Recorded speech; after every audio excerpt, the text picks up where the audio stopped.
It's time for local racing action at Wenatchee Valley Super Oval on your local TV station, the NCWLIFE Channel. Tonight's coverage is sponsored by Bob's Apple Barrel Bark.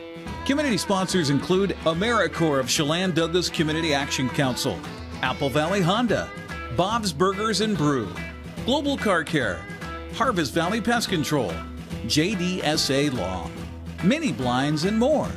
That Pizza Place, Together for Youth, Wenatchee Valley Dispute Resolution Center, and Walkabout Grill. Now, let's go live to Fancher Heights for another night of racing at Wenatchee Valley Super Oval on your local TV station, the NCWLIFE Channel.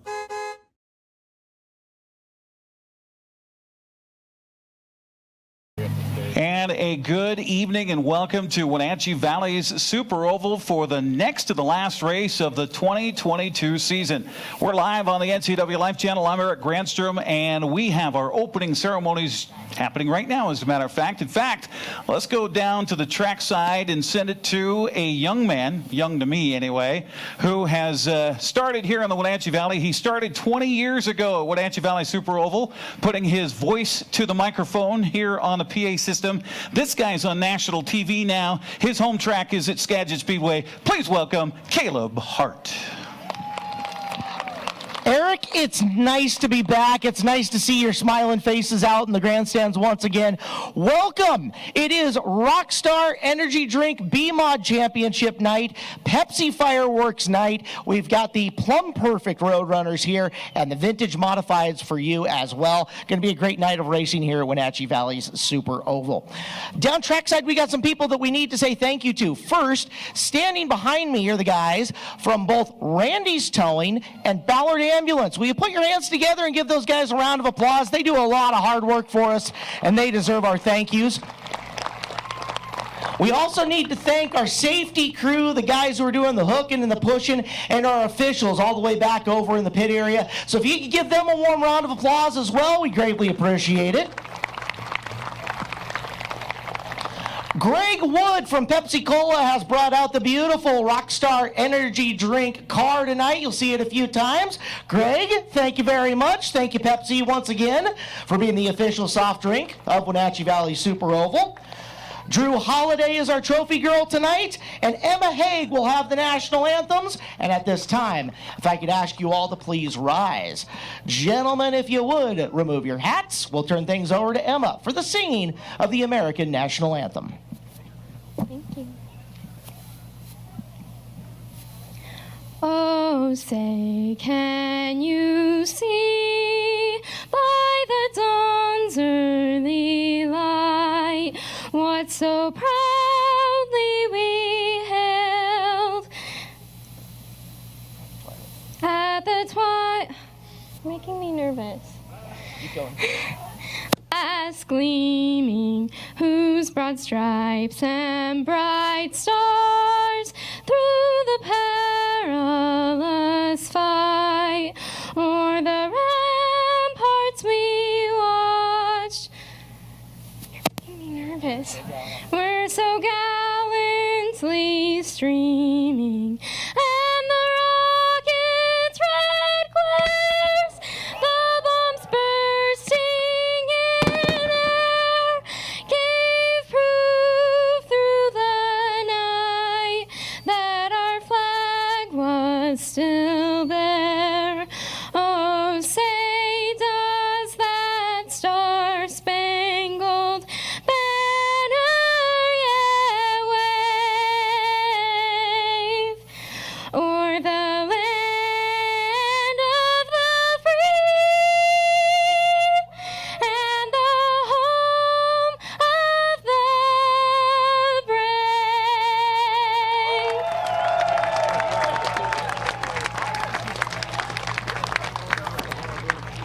Eric, I made her nervous. Well, you know, that's the status that you hold these days. I don't get it. It's all right. She did great. Hey, Emma Haig, one more time. Give her some encouragement. It's everybody watching on the NCWLIFE Channel is what it is. All you guys at home, wherever you are, we greatly appreciate you. And, well, trackside, you guys ready to have fun? You guys?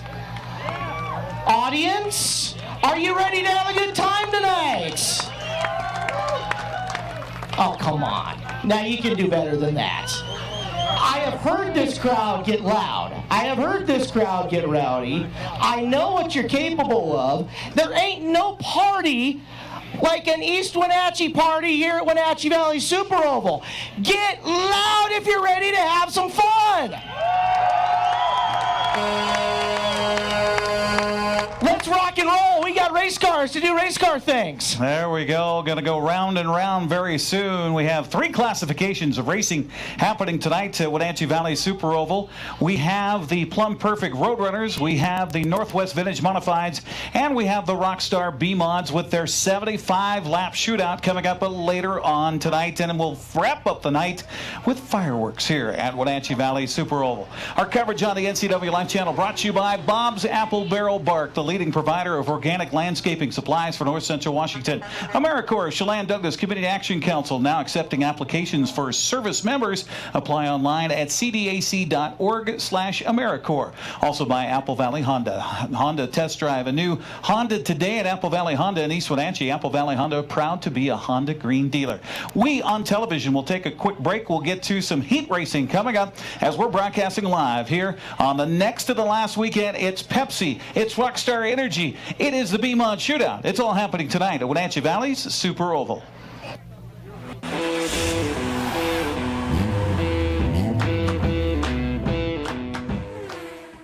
Mondays are happy hour all day long at Bob's Burgers and Brew in East Wenatchee. Great deals on appetizers, martinis, specialty drinks, wine, well drinks, and draft beers. Bob's Burgers and Brew in East Wenatchee. Come on in. They look forward to serving you. The NCWLIFE Channel offers marketing packages that help you build your brand and sell your products and services. From traditional TV ads to targeted digital campaigns, let us help you build your customer base. Call NCWLIFE Channel today. As AmeriCorps members and volunteers, we do more than talk about our core values. We take action and commit to making our community stronger. At AmeriCorps, my commitment to equity gives every student a strong start. Our compassion brings food and friendship to neighbors in need. My determination protects parks in my community. Now more than ever, your community needs you. What's at your core? Learn more at AmeriCorps.gov.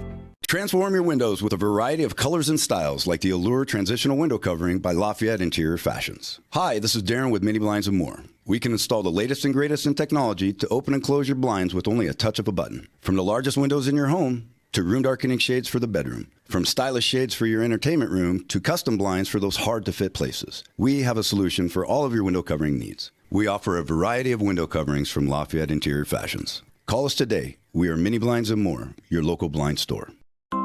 Are you caught in a conflict with a family member, in the workplace, or with a neighbor or business? Wenatchee Valley Dispute Resolution Center provides mediation services, a cost-effective and efficient way to provide a written resolution to disputes and issues.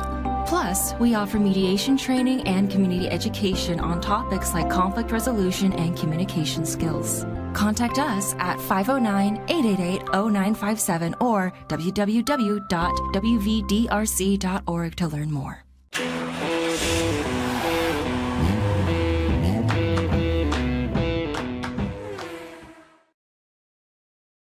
Welcome back to live coverage here on the NCWLIFE Channel, and welcome to everybody settling into your seats here at WVSO for our next to the last race of the 2022 season. Hard to believe it's gone by so quickly, but certainly here we are with our next to the last race of the season. We've got some good racing for you tonight. The Plumb Perfect Roadrunners, Northwest Vintage Modifieds, the Rockstar Energy B-Mods, all coming up with their heat races here in just a moment. Caleb, for those who were not joining us, of course, we just joined the live broadcast here. Kind of catch us up to date on what has happened so far with qualifying. It's a warm night. It's a nearly smoke-free night, unlike the rest of the state of Washington. It is. It's also a dry night, no humidity in the air. And that does make a difference for the way that the engines run here around the racetrack in terms of their air intake and the power they can make. Time trial laps all went off well. We're now into our heat race action. Heat races are just the precursor before our A-main events tonight. 3A features for all these divisions. 25 laps for the Plumb Perfect Roadrunners. 30 apparently on the schedule for the Vintage Mods. And in the the overnight hours, our B-modified main event, the Rockstar Energy Drink B-Mods, are going to go 75 now. So we're in for a fun one here. It's the first heat race for those Plumb Perfect Roadrunners. It's on the racetrack. You haven't seen my grandpa yet? Who is in our starting lineup. Okay. Your pole position goes to Jamie Mackin. That is the 52. Sorry, that was my fault. Tommy Craig is in car number 99. Sage Frazier in car number 12. And Bill Holbrook in the 08. Diesel Snyder is in the black, pink, and white 717. Next to Diesel should be the 79 of Caleb Gill. The 617W. It's scored as a 617W, but it is just a black with white number 17 on the raceway. It is Wallace Baker, Emily Mack in the 22, and Dave Scott the 90, who could not get that car running for his time trial lap, will be at the tail end of the field. So you got 9 cars. They're going to roll around for what I believe to be 8 laps. Should be 8 laps. Should be an 8-lapper.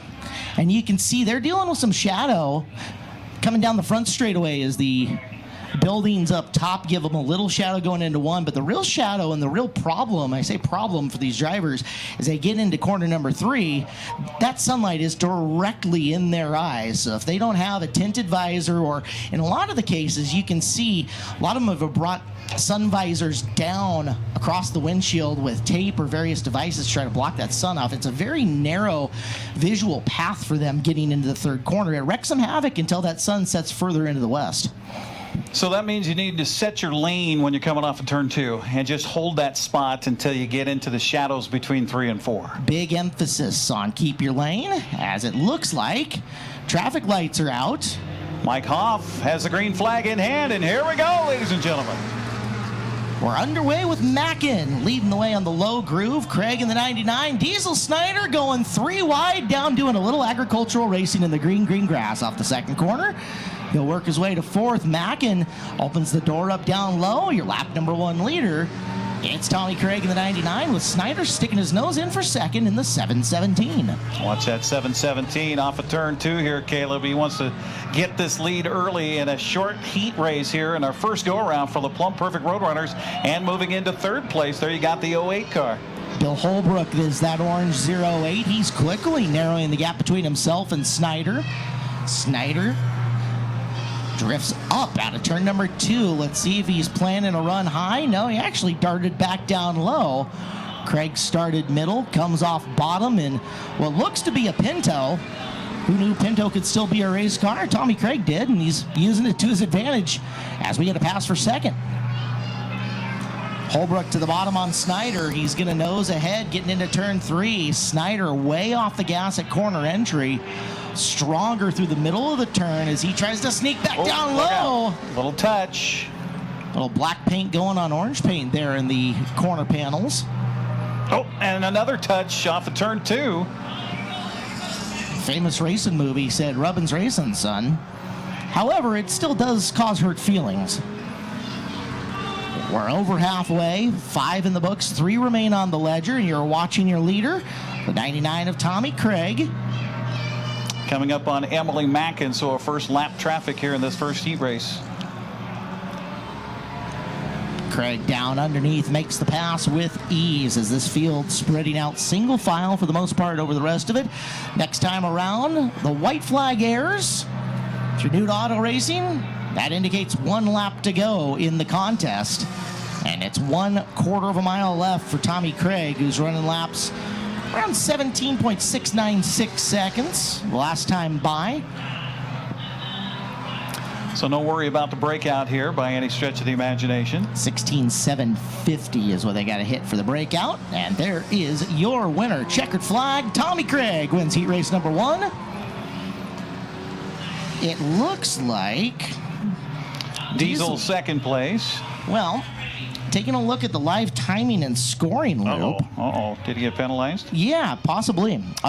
Snyder, it's either that or he dropped for a lap. So unofficially, according to the live timing and scoring loop, your winner is Tommy Craig. Bill Holbrook, Jamie Mackin, Sage Frazier, Dave Scott. There they just finished Diesel. All right, so Craig, Snyder, Holbrook, Mackin, Sage Frazier, Dave Scott, Wallace Baker, Caleb Gill, and Emily Mackin, 1 through 9 in heat race number 1 for the Plumb Perfect Roadrunners.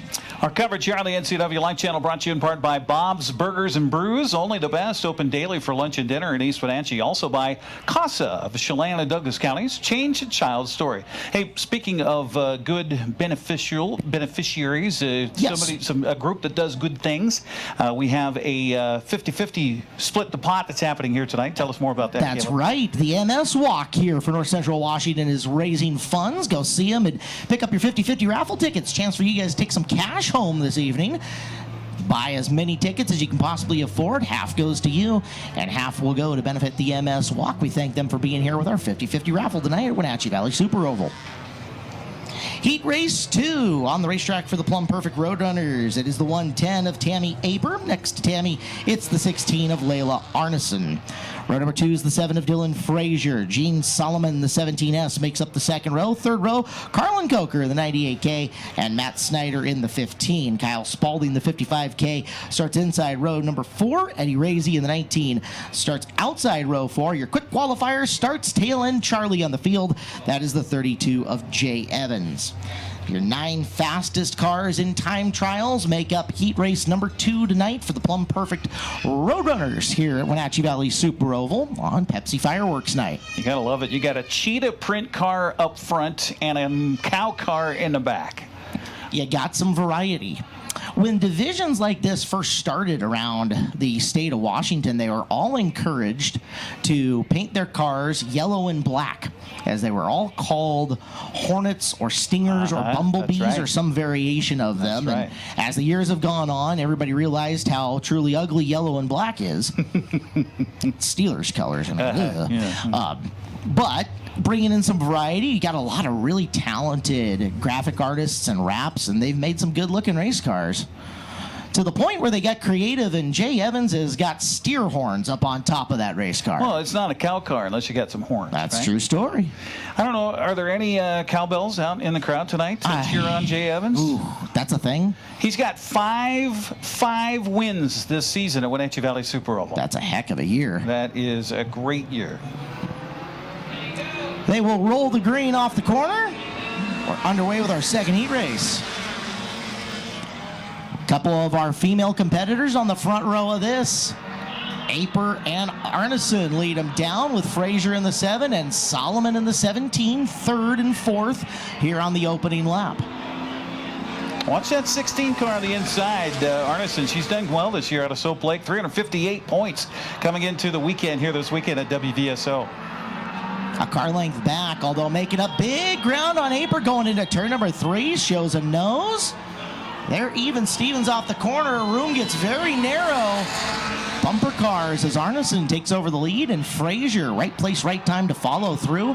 He's got second with Solomon continuing the train on the inside up into 3rd. They're nearly 3 wide back behind him as you see the 19 of Eddie Razy trying to stuff that gray car where may not have been space for him. Side by side for 4th with Aper up high and Coker in the 98 downstairs. Ooh, 3 wide. There was a squeeze job in the back. Meanwhile, up a spot for 2nd. Solomon passes Frazier on the inside and sets sail for Arneson, who's out in front of the field at the halfway point. Back straight away. Solomon closing ground on Arneson, who continues to defend the low side of our quarter-mile racetrack. Well, here comes the cow car, Caleb. He's up to 5th place. Evans has made good progress. He's looking outside Razy, who was 2nd quick on the night. Razy thinking about going outside Frazier. He's going to make that pass. He's going to bring Evans with him. 2-for-1 special for 3rd and 4th. Evans has got good momentum in the outside groove. He's only going to have one more lap to figure it out if he wants to work into 3rd, as Layla Arneson has one more time around to try to bring home this heat race win. Gene Solomon there in case something happens. Evans with a love tap to the back of the 19 of Razy. They'll all settle into the bottom of turn number 3. And a heat race win goes to Layla Arneson. I'm all across the stripe. I don't see any penalties applied. So give the win to Arneson in the 16. Solomon second in the 17S. Razy third in the 19. Jay Evans fourth in 32. Dylan Frazier, Carlin Coker, Kyle Spalding, Matt Snyder, and Tammy Aper 1 through 9 in our second and what should have been final heat race here for the Plumb Perfect Roadrunners. Forward we go in the program. Speaking of the program, Kaleb, just to remind our viewers, both here in the stadium as well as wherever you might be watching home on the stream or on television, we've got the Roadrunners coming up with their final tonight. It'll be 25 laps. The Northwest Vintage Modifieds will have a 30-lap main event, and then our shootout for the Rockstar Energy B-Mods will be 75 laps to wrap things up here tonight. They raised an additional $7,000 in purse money overnight for that A main event tonight. A bunch of guys got together and said, we need to run for more money and more laps. So a bunch of individual businesses kicked in and helped out, and now they're going to go long form here for our A main event tonight. And next up, we'll go to the Northwest Vintage Modifieds for their first heat race here tonight. Not a lot of cars in this field here tonight, Kaleb, so we're just going to see one heat, or is we want to be able to do two? Well, they'll roll out to the raceway, and we will see what we got. Might have split them into 5s. So, Vern Houston is the 77. Next to him, it's the 57 of Shane Strumpel. Our 7 car is Mike Clother. 88 is Robert Rux. And the 65 is Randy Adams. 5 cars 8 times around for what we're going to say is Heat Race 1. Or your B heat race, as I believe this was the back half of the field in qualifying. You got 2 Wenatchee drivers here. You got Puyallup, you got Tulalip, and you've got Tacoma. Who's going to get it? West side versus east side here in the first heat race of the night for the Northwest Vintage Modifieds. Double up the signal being given, and we should have this group going green flag racing in a matter of mere seconds. Vern Houston, a veteran here of Wenatchee Valley Super Oval. You know, back in the day when we had different class names and such like that, I'd seen Vern and used to call it a sportsman, a limited sportsman, a bomber, and a street stock all amongst. The KG veteran on the pole of this one with Shane Strumpel next to him, and the one to go is given this time underneath the flag stand. You looked at those qualifying times for some of these faster cars in the Northwest Modifieds, and they could be out here running with the B-Mods. They're just a hair off. Big part of that's the tire, the takeoff that they have, as opposed to the fresh rubber that our B-Mods have. We're underway with the green flag, and that's an excellent start for Shane Strumpel. Strumpel beats Houston down the front straightaway. You can see that vintage body, 57. He's got your top spot. He'll lead lap number 1 of this heat race. Houston 2, Clother and Rux side by side for 3rd, and Rux took the scenic path around 1 and 2. Didn't agree with him. He'll fall all the way back to 5th. You talked about Vern Houston being accustomed to this track. Working at 2nd place right now, but look out, he got a car right on his hip pocket. Clother's 7, looking racy behind him. This division, you see them down around the low side much, but they can venture to the middle and high side, not just as a passing lane, but as a racing lane as well. And Clother drove that car deep into turn number 1. He got a lot of forward momentum, almost up to the rear bumper of Houston as we complete our 4th lap. See Mike Hoff with the cross flags up. That means halfway through, 4 more laps to go. Look out, getting down a little low is Clother, able to save it off the grass. A nice save at that. 3 to go. And everybody is fallen into line. At this point, Strumpel had built up a bigger margin over Houston. Houston deep into the turn, and the back end tries stepping out around him. They gather it back together. Back on the attack in position 2. Meanwhile, battle for 4th is Rux getting the 88 car figured out. He's to the inside of Adams as Houston tries the high groove one more time around to determine this heat race. What a battle for the top and what a battle for the back here. Houston right up to the rear bumper again on Strimple. Adams went to the high side, sails it in. Oh, he's going to loop it in the turn. That'll cost him 3rd place in the heat races. Strimple gets the W. Shane Strimple gets the win over Vern Houston, Mike Clother, Robert Rux, and Randy Adams. Disaster on the final lap, but kept it out of the wall, and other than a little additional rubber down on the racetrack, is none the worse for wear. So Heat 1 is done. It's Heat 2 time coming up for the Vintage Modifieds here at Wenatchee Valley Super Oval. As old-time announcer here, Kaleb, just, generally speaking, 3 decades of doing this now. Yes. I think Shane Strimple got into sports, got into racing just to make sure the announcers weren't drinking during the broadcast. Because if you have Shane Strimple and you need to say that 3 times fast, could be problematic. That's trouble. Absolutely. That's trouble. Cale Cheth is the 23. Jason Quazzo is the 8. 82 of Vince Conwell. Devin Eierman in the 6 and Steve Woods in the 22. We'll do 5 cars. We'll do 8 laps once again for our second Vintage Modified. Car in the back of the pack was the fast qualifier here tonight, and he has certainly found himself on top of the podium here at Wenatchee Valley Super Oval this year with 2 first-place finishes. Steve Woods won back on June 4th and again on August 6th. I'll have a tough path to carve through here, as these are 4 very fast cars in front of him. Give him a second or 2 to scuff the tires and get around. I'm trying to remember, did we see down in the 13s with these qualifiers? 1 car got into the 13s. Yeah. 2 cars got into the 13s, sorry, and they were the back 2. Yeah. Woods and Eierman. Yeah, so there high is 13-second bracket. Some hot cars in this heat race coming up in the Northwest Vintage Modifieds. Cheth has been bitten this year by some bad racing luck at the places that he's been other than Wenatchee Valley Super Oval. He picked up a 2nd place here in competition earlier in the season. One more time around, says Mike, up in the flag stand. As the rumble of these V8s gonna come burning past him in a matter of mere seconds. This group, bunch of Western Washingtoners in this one. Gig Harbor versus Burlington off the front row. We're underway. Bottom line, good for Cheth. It's Conwell to the inside of Quazzo.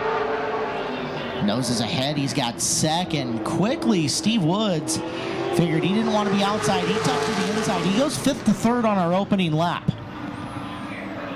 So down the back straightaway, Cheth, Conwell, and then Cheth's team car of Woods, with Eierman now slipping into 4th as Quazzo, the 8 car, not super happy in the outside groove.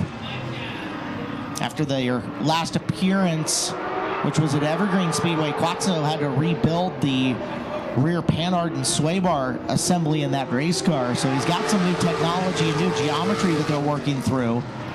As Conwell, a pretty good run in 1 and 2, but Cheth gets away from him in the 2nd corner, halfway coming in on this heat race.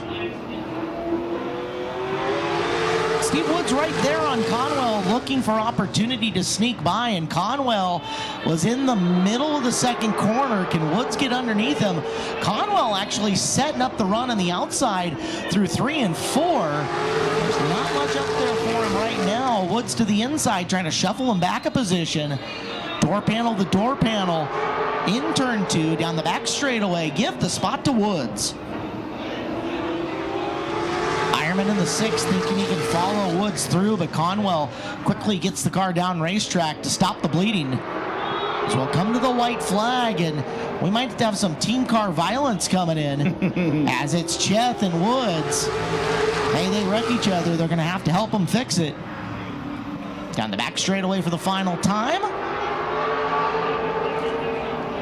And it looks like it is Cale Cheth taking the win in 23.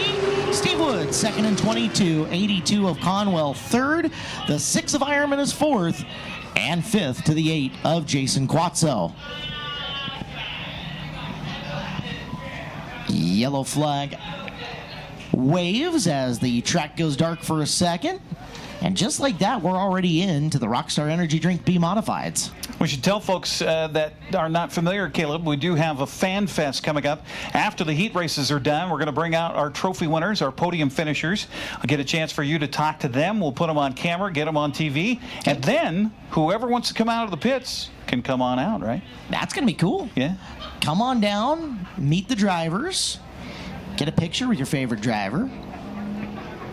Gonna be fun. So the invitation is to anybody behind the wall over there that's got a race car here tonight to come out for Fan Fest, to line them up here on the straightaway, and then they'll open the gate so fans can come down on the track and get up close and personal with your favorite cars, your favorite drivers here during Fan Fest at Wenatchee Valley Super Oval.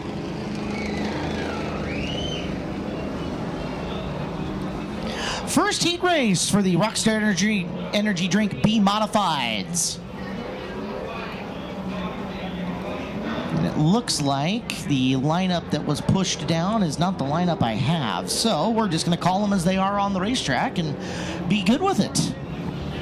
As that is car number 43. That's Rick Shaver. Shaver in the 43. Trey Gooch, who we saw spinning and out in his time trial lap. He is the 03. David Mackin, one of the original 3 in car number 57. 17 of Kyle Steinberg. Brandon Knuff in the 01. Donovan Stevens in car number 5. And car 21 is John Woodring. So heat race 1 will have 7 cars. They'll go 8 laps, and then, as was before, it is the back half of the field in the first heat race, and the front half of the field, your fastest 7-time trialers that'll come up in heat race number 2. Shaver and Gooch, Knuff and Mackin, Stevens and Steinberg, with the 21 of Woodring in the 7th and final starting position. Mike Hoff says one more time around, which these Rockstar Energy B-Mods don't mind that a bit. Get their tires a little warmer, and one more time around. You see them wiggling the car side to side. It's dual purpose. It's not only tire heat, but they're doing what's called scuffing. Is you'll pick up a marble, a pebble, or something like that as you roll through the pit area. You're trying to get the tire as clean as you can as you bring it up to speed. Good start. Trey Gooch shot out of a cannon and down the back straightaway. Gooch, 4 wheels suiting him here in this heat race. Oh no, around goes Steinberg. He'll keep it off the wall, right underneath the WW pumping service sign, and caution flag comes out. We go yellow, and they didn't complete a single lap, so we will get a restart on the whole heat race here for the B-Mods.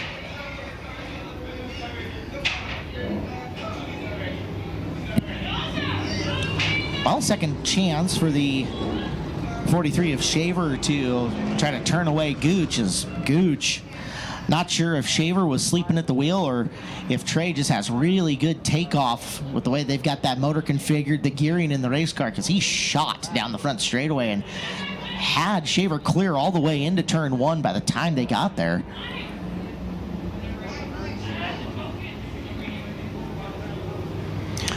Mike says uno más. So had they completed a lap and then Steinberg spun out, he'd have to go to the back of the pack here. But because they didn't complete a lap, he'll get back to his outside row of lane 3 of the 3rd row here and be ready to start again here with Mike Hoff, green flag in hand. This is a little more rapid start this time. You can see Shaver had more momentum, and Gooch does not have him as well clear. Brandon Knuff going to go through and do a little farming for us off the bottom of turn number 2. Kicks up some dust, and for the second time, caution flag out. Okay, watch everybody go a little wide here. Oh, Knuff is able to get the car back underway and get it back on the backstretch here. Of course, you talked about scuffing. Now he's got a little dirt on that tread. It's not what you want. These tires was talking to Chad Holaday, who again builds a lot of these race cars down in the pit area earlier. He says, yeah, we've got new rubber on the right side for tonight because we knew we were going a long feature, but these tires have got a lot of lifespan to them, so we're not going to see tire wear be a factor on the drivers who have rubbered up tonight. It says 3 to 4 races worth of running before they get bad, especially for the right side ones. But again, you do want to scuff and get them clean. You don't do that, and there's instances of just getting too much marble and too much material on them. You go into that first corner, and the car doesn't turn like you want it to, and then you're replacing an entire race car just because you didn't scuff your tire quite enough. So visually, the tires look pretty clean for Brandon Knuff there in the inside of row 2, but we'll have to keep an eye on that blue 01 car on this start if they get green flag this time around. Third time's charm, right? Yes. Somebody said that once. Into the first corner, Gooch up and around, and Gooch in control. Mackin follows him, and Steinberg, let's see if that car handles well in the outside groove this time. It does. He doesn't end up backing her into the fence.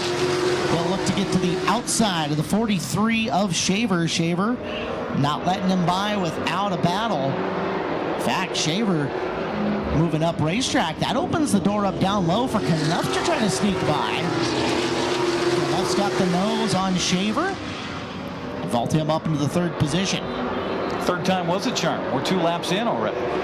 Look at that gap that first and second have developed over the back of the pack while Steinberg, Shaver, and Knuff were racing. Your top 2 and Gooch and Mackin have just set sail on the field.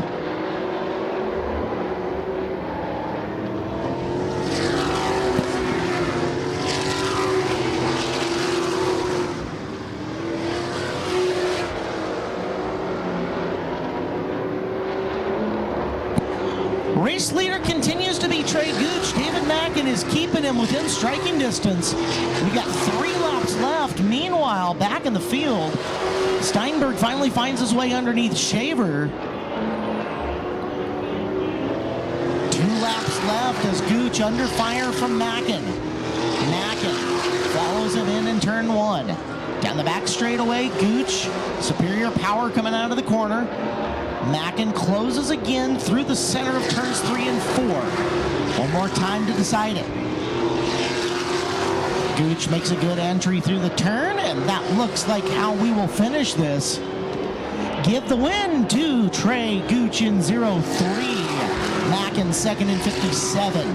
Knuff third in the 01. Fourth, Steinberg in the 17. Stevens to fifth in the 5. Shaver the 43. And Woodring in the 21. Your running order for heat race number 1. Maybe that whole spin out during his practice lap and his qualifying here was a little possum. Maybe a little possum for Trey Gooch here tonight? It could be. he was just throwing some strategery at it, right? That's right. Making everybody think that, oh, Trey's got handling problems. Not so much. Here comes Group 2. This is our second and fastest of the heat race tonight for the Rockstar Energy B-Modifieds. Colby Holiday is in the 33 car. Colby, previously from Wenatchee, Washington, now making his home in Truth or Consequences, New Mexico. I thought it was Compton. He may have paid me extra money to say he was from a different hometown every time he hit the track. Oh, is that it? Maybe. You're taking a payout tonight. Maybe. Yeah, there's a little payola going on. I'm fine with that. It's the 98 of Trucker Moore. There is the legend, the big boss, 64, Garrett Evans. The 16 is crew chief Glenn Knudsen. Second in points, Bart Hector Jr. in the 68. Your points leader, the 31 of Chad Holaday. And in behind him, the 99 of Shane Mitchell. Mitchell just came out and said, those point leaders, yeah, you can have your points. I'm going to be fast. I'm going to go win. That's what he's going to do. This feels like 2001 in a late model race revisited for me with Evans, Holiday, Mitchell. Yeah. The Hector family has been racing stock cars for a long time between Bart Sr., Jeff, and Glenn, and Eric, and so they've been around forever. This ought to be good. One more time around before we get the green flag. That 31 car of Chad Holaday, 3 wins here this season at Wenatchee Valley Super Oval. The 99 car of Shane Mitchell, They got him back racing, got him back behind the wheel this year. He has 3 races on the win as well in the column for the 99 car. This is going to be exciting. Holaday and Moore, Evans and Knutson, Hector, Holaday and Mitchell off the corner. We go green. Side by side into turn number 1. The outside groove looking good for Trucker Moore, and he's trying to bring Glenn Knutson with him. From the bottom, Holaday fights back. Only a quarter of a car separates Moore and Holaday at the line, but you can see Moore with another good series of corners in 1 and 2, continuing to make his way forward on the field. For second behind him, it's Knutson trying to work himself to the outside of Holaday. Colby Holaday fighting to hold that spot down low. Meanwhile, it's the outside lane that's moving right now. It's almost like synchronized B-Mod racing. Inside, outside, and the outside advantage for Knutson brings him up to the door panel of Holaday, halfway in this time by. Moore leads a car length over Holaday.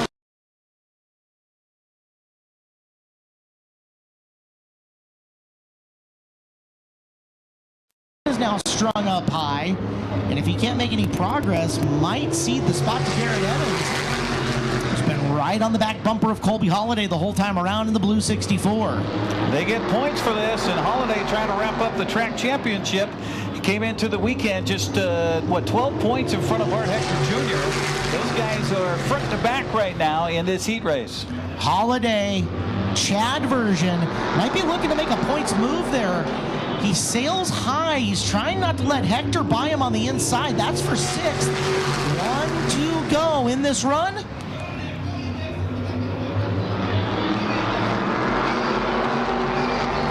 Down into 3 for the final watch time. Garrett Evans here coming around the outside for 3rd.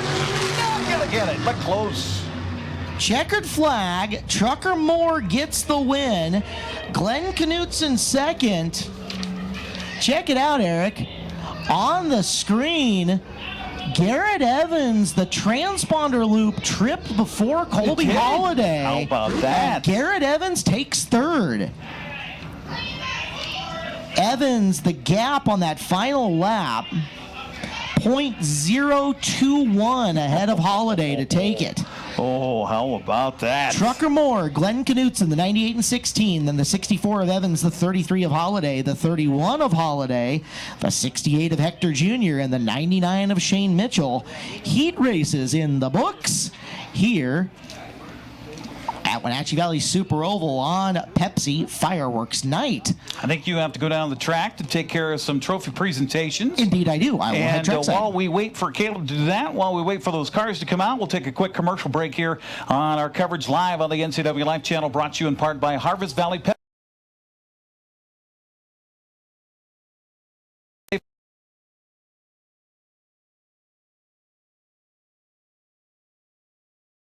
All to come here next on Pepsi Rockstar B-Mod Shootout Firework Night on the NCWLIFE Channel.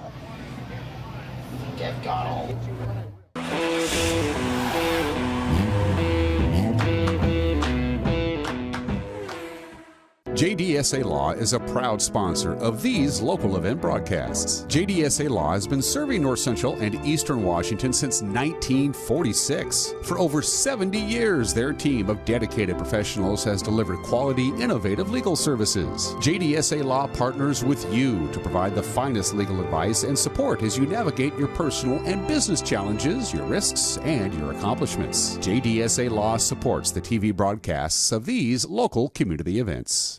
Hi, my car's making a funny noise. Not a problem. We'll take care of you. Global Car Care's technicians are ASE Master Techs and well versed in the more refined methods of vehicular diagnostics. Number 3 piston and rings have a slight loss of compression, down to 108 pounds. Your transmission is slipping. You're gonna need a service. Looks like you all set. These guys? They're good. Oh, and your spare is flat. Global Car Care, Wenatchee's top shop. You've got a lot to do today. While you're out and about, remember to dispose of your unused medications safely and anonymously. It's a simple act that makes your home a safer place. Next time you're at the pharmacy, just place them in the drop box. To find a location, visit medproject.org. I'm Brian Thorpe, and I'm proud to say that Global Car Care is growing. We always do the right thing, and because of that, we're busy, and it's time to hire an experienced automotive technician. We spend as much time with our coworkers as we do our own family. I want them to understand they're not a number here. They're a person with a family, and I want them to be part of this family too. Do you want an owner that understands and respects what you do every day? I'm that guy. Our compensation is the best in the area. I want you to have your career with us.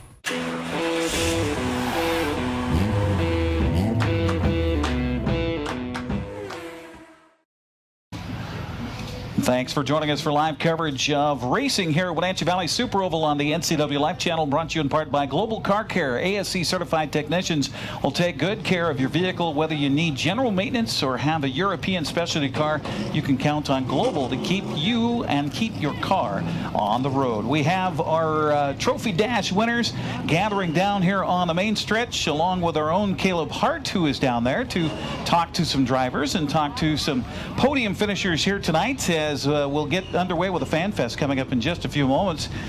We're still waiting on drivers to get out of their vehicles and all the cars to come down front. Kaleb, let's go down to you and talk to some drivers who did pretty well here in our heat races. It's been a good night for the drivers. We're going to give out our heat race win trophies. We're also going to talk to some fast timers here in a couple of seconds.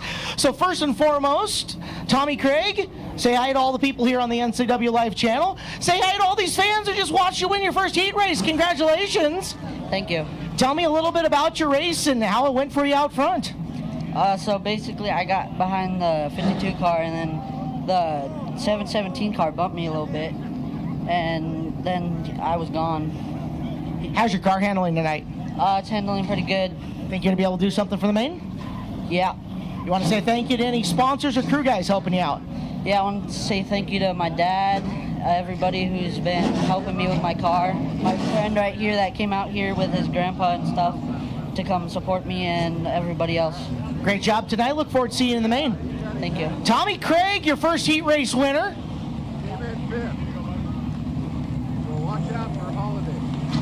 Well, it is the Cal car. He was your quick qualifier tonight in the Plumb Perfect Roadrunners. Jay Evans, the Cal car, huh? Yes. Why? Why? Well, initially when I started out, it was a very slow car, not this one, but the car prior. So to mock it, I was going to paint it up like a cow and put some spots on it and just get out here and have fun. And that's what this class is all about, is kind of having fun. And not only that, it became a fan favorite, and that's a lot of fun to me. What their reaction and what they go through and what I'm here for is for the fans, and so it just helps with that. So you said the car started slow. Clearly you've done a lot of work to it to make it fast. Now is it just fast unloading off the trailer, or did you have to tinker on it a bit tonight? Well, it's Josh Ingram's car. It's going to be for his son Kellen.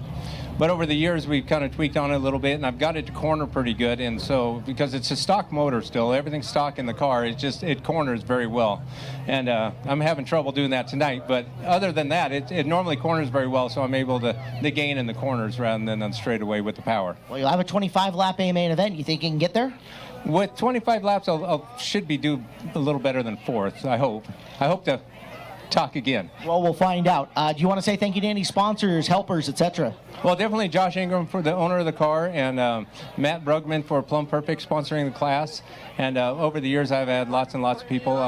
My girlfriend Megan, she helps me out, and then so yeah, it's just a lot of people. It's a great class, and it's all the other races. I really enjoy just being around them. Congratulations on the fast time. We'll see you in the main.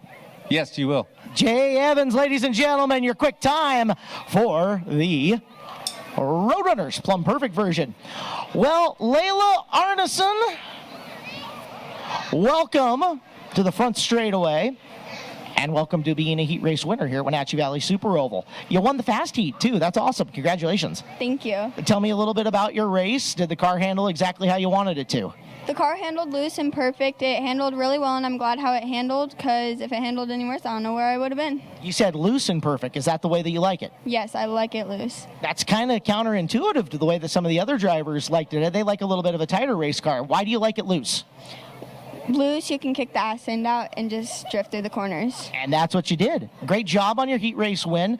Who sponsors this car? Who helps you get it to the racetrack? I'd like to thank Dave Tolliver, 4 Seasons, Plumb Perfect Roadrunners, Mom, Dad, Grandpa, my Uncle Eddie, and that's all for tonight. Smile to all the people watching you on TV. Great job. Thank you. Layla Arneson gets the win in our second heat race for the Plumb Perfect Roadrunners. Let's move down. It is vintage modified time. Shane Strimple, you got a trophy here tonight. TV's watching you, and that's got to feel good. I know you've had to put this car back together a couple of times on the year, and you've got some speed in the early evening. Yeah, I've been run over 2 times here at this track this year. Had to thrash the car a lot. Last race at Evergreen Speedway, put the car back together on the trailer in one piece, and I didn't really touch it. Just real happy to be here, happy to finally get a heat race win and get a little bit of speed going. Now you just got a big hug here. Is that family? Yeah, come here. Who is it? Come here. Oh no, we're camera shy. We got everybody. So this is the fam, huh? This is it. This is my oldest.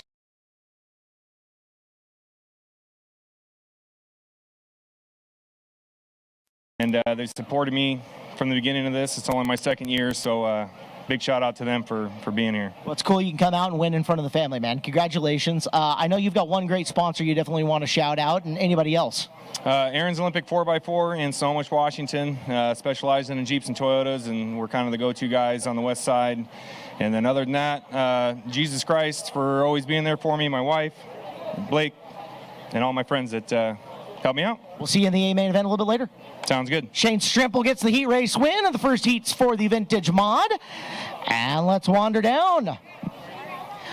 Cale Cheth, welcome here to the front straightaway, Wenatchee Valley Super Oval. Nice heat race win. You got a little pressure from the teammate coming out late in that race, though. Yep, I was just glad to stay in front of my uncle. That's uncle. I didn't know that there was a family connection there. Beating up on family is even better, isn't it? Yeah, it is. Well, not beating up, because, I mean, what I said on the PA, if he wrecks you, you guys both have to fix it, right? Yeah, it's okay. I wrecked him last race. Wow, how much work did you have to put in the car to get him back to good? Not much. Not much. How good's your race car tonight? You can think you can win this thing? I don't know if he's around, probably not, but it's really good tonight. So. It was a heck of a heat race for you. Congrats on the win. Obviously, you got a great crew, got great people who help you out. Who are they? First Day Electric, Gino Campanelli Crane, my grandpa, John Woods, my uncle Steve, my mom, my fiance, and all of my family and friends that come out. It's a great heat race. Let's see if you can duplicate it in the main tonight. Thank you. Cale Cheth in the 23 car as we move on down. Oh! Chad, you're going to, what, toss T-shirts? All right, so fans, Chad Holaday is going to be tossing T-shirts here for the Rockstar Energy Drink B-Modifieds. Meanwhile, we got more interviews to do. Trey Gooch, come on forward. This was our winner in heat race number 1 tonight for the Rockstar Energy Drink B-Mods, and we were talking in the tower, Trey. We think that spin out on the qualifying lap was just to throw everybody off and make you think you were having handling problems tonight. Well, I'm still trying to learn how much power they have. This is crazy for me. It's a lot of fun. So tell me about the transition. We've told everybody you're a dirt bike guy, a flat tracker, to having 4 wheels and a roll cage and seat belts and so much power underneath you. Well, I've raced for a lot of years in motorcycle racing on flat track, so I got a little dirt track experience. So when it starts sliding a little, I can kind of compensate and keep myself. Of course, obviously, I don't do a real good job because I do go around occasionally. But I'm having a blast. I'm absolutely loving it. It's my first year. And it sure looks like you were getting her figured out towards the tail end of that heat race, finding some speed. That bodes well for our main event tonight, does it? Now you got a lot of laps to figure her out. Yeah, 75. I'm pretty old. I don't know if I can go 75 laps, but I'm going to give it a try. Oh, you're not that old. You're only as old as you feel. That's true. So you were talking to me about your sponsors, the guys who help you out. Who are they? You got some good ones. Well, my wife, my son, TGR, the roofing company. They've sponsored me. Matt Sharp Construction, and Easy's Burger. Pete Azetta is a great guy. All these guys have helped out, and my crew is fantastic. Chris Gooch and Adam, they've been really instrumental in helping me get the car ready to go, because I can't do it all myself, that's for sure. Well, you've got it all to yourself for a 75-lap main. We look forward to seeing how you conquer that learning curve a little bit later. Sounds good. Thank you very much. Trey Gooch gets the win in the very first heat race. Our final heat race winner. Trucker Moore, come on over. Come on. Nice heat race win with a stout field of cars in behind you and chasing them. I am sure that you wanted to get out and rabbit on that guy something serious. Yeah, I was happy to see his car get smaller and smaller. Had a good race. Car is finally coming around to our adjustments, and I just can't thank everyone enough. Kevin's Collision up in Twist, he's been my main sponsor. I've got a hell of a crew, and they're up here every day or every weekend when I race, and I got to thank them. And I got to thank the people that I race against, Shane, Chad, all those guys. They're making me better. So, and I got to thank the fans. I can't do it without them. How cool is it to come out and race in front of this crowd and now have a fan fest where you get to interact with all of the young folks and some people who are going to be involved in the sport in future years? Absolutely. You got to get them, start them young, keep them out of trouble, and keep them up at the track. That's right. Get them involved, sign an autograph, whatever it ends up taking, right? Absolutely. This is the first fanfare for the B-Mods for the year, and this is cool to interact with all the fans and everybody. Now, you've got a long main event coming up. 75 laps to determine our track championship tonight. And you got a strategy coming into this? Take my time and take what's given to me.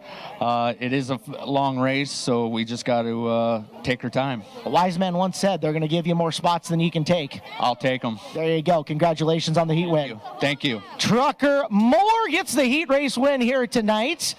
And our second heat race for the Rockstar Energy Drink B-Modifieds. It's Fan Fest down here, Eric. You want me to keep it and start wandering and Kaleb, you're talking right to guys, or what? You're right next to We got that. one more? What do we got?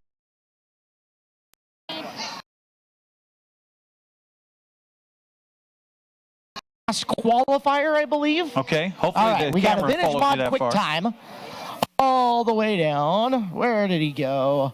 Somewhere. We'll find it. All right, there it is. We're there. All right, come on, camera work. Sorry, we went wandering. Lean in the car. All right, Steve. Steve, there we go. Perfect. All right. Steve Woods, quick time tonight. A multiple-time feature win on the year here at Wenatchee Valley Oval. You've got this track down pretty pat, but it's going to be a tough feature for you. Yeah, everybody was really close in that heat race, so it'll be a good show. Now, you were right up on the back of Kale at the very end of that heat race. You think about dumping him at all? I wouldn't dump him, but I probably could have moved him a little bit or something. Could have tapped him to let you know he's there, right? I should have. He hit me pretty hard last week. Well, then turnabout's fair play, right? Yeah. So tell me about your car. Did you have to tinker on it at all after the time you rolled it off the trailer, or has it just been good right away? It got wrecked pretty good last week, so I did actually have to work on it quite a bit the last couple of weeks here and got it back together and fast as usual. Any speed secrets you're willing to share or tell you, but I'd have to kill you? I'll help anybody out here go faster. It's more fun to beat them on the track than off of it, right? Yes, it is. Heck of a job on your quick time tonight. Congratulations. You want to thank any sponsors, crew members, special thanks, anything like that? Yeah. First Day Electric and AccuVac Furnace and Duct Cleaning. Who are these little ones here that love Uncle Steve? These are all my friends and nieces and nephews, and they're all coming in. They all want to be on TV. That's what it is. See, look, the camera's right there, right there. Smile, say hi. That works. Very cool. Great job, Steve. We'll see you in the main event. All right, thank you. This is Steve Woods. He was your quick qualifier tonight in the Vintage Modifieds. Hey, Kaleb, you're close to the big Papa Bear behind you there. I wonder if he would actually talk on a microphone. Say that one more time, Eric. There's so much crowd noise down here that it's kind of hard to hear you. You're awfully close to Garrett. Would he join you on a microphone, you think? Oh, 20 years ago, I got him to actually say bad words in Victory Lane. I don't know if anybody believes me on that one, but that happened. Let's see if we can get the final boss out to the front, and we'll yak at him. We'll even bring the video camera towards him. That'll work. Race fans, NCWLIFE, Garrett Evans here in the Rockstar Energy B-Modified. I'm great. How are you tonight? I'm good. So tell me a little bit. This thing has no fenders on it. This isn't a late model. What's up with that? Well, we knocked the fenders off those late models at times, so it's the same thing. But I got the opportunity to drive for Sue and Kelly Calshaw and Glenn Knutson and all the guys that made this happen. I'm really appreciative of all that and fun to be out here. How much fun is it driving these race cars? I'm sure they handle a little bit different, especially with engine placement and the like. They're a little different, but it's a lot of fun racing, you know, and got a lot of good guys out here, and proud to be part of it. Through a lot of good help too. You've got a fast hot rod tonight. You got a long race, but you know, as opposed to some of these guys, you're used to 125, 150, 200 lappers. Think that gives you any advantage coming into tonight's 75 lapper? I think a little bit. I'm looking forward to it, you know. Well, we're forward to watching you. And final question, but how cool is it to see where this class started with 3 cars coming up to 14 and finishing up the year like this? It's just awesome. It's a great thing that all these guys have done here in the Wenatchee Valley with these B-Mods, and hopefully keep it going, you know. Keep growing the class, and we'll have something to enjoy for years to come. Garrett, congratulations. Great race night so far, and looking for better things come May time. Yeah, thank you. All right, Garrett Evans, ladies and gentlemen. He is in the number 6. All right, Kaleb, we're going to take a quick commercial break and let you get a chance to get your whistle wetted just a tad as we continue with live coverage here on the NCWLIFE Channel of the Pepsi Rockstar Energy B-Mod Shootout and Fireworks Spectacular. It's all at WVSO here live on the NCWLIFE Channel. And our coverage is brought to you in part by JDSA Law, a full-service law firm committed to your journey for life. Also by Mini Blinds and More, specializing in custom blinds, shades, draperies, exterior awnings, exterior sunscreens, unmatched customer service. Back with more from Wenatchee Valley Super Oval coming up next on the NCWLIFE Channel.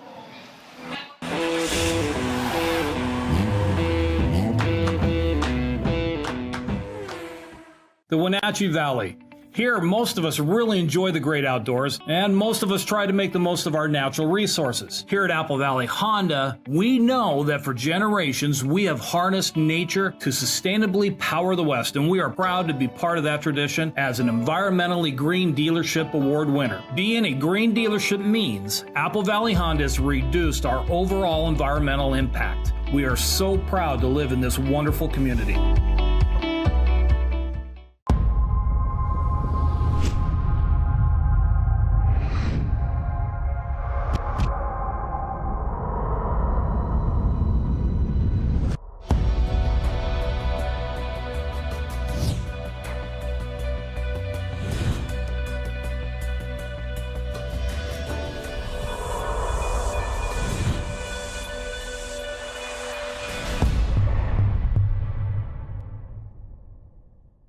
Bob's Apple Barrel Bark has been supplying bark and landscaping products in north central Washington since 1977. Bob's Apple Barrel Bark is a leader in full-service landscaping products, including gravel, topsoil, and multiple grades and quality of bark and more. Bob's Apple Barrel Bark products are available at 2 convenient locations to serve your needs, Wenatchee and Chelan.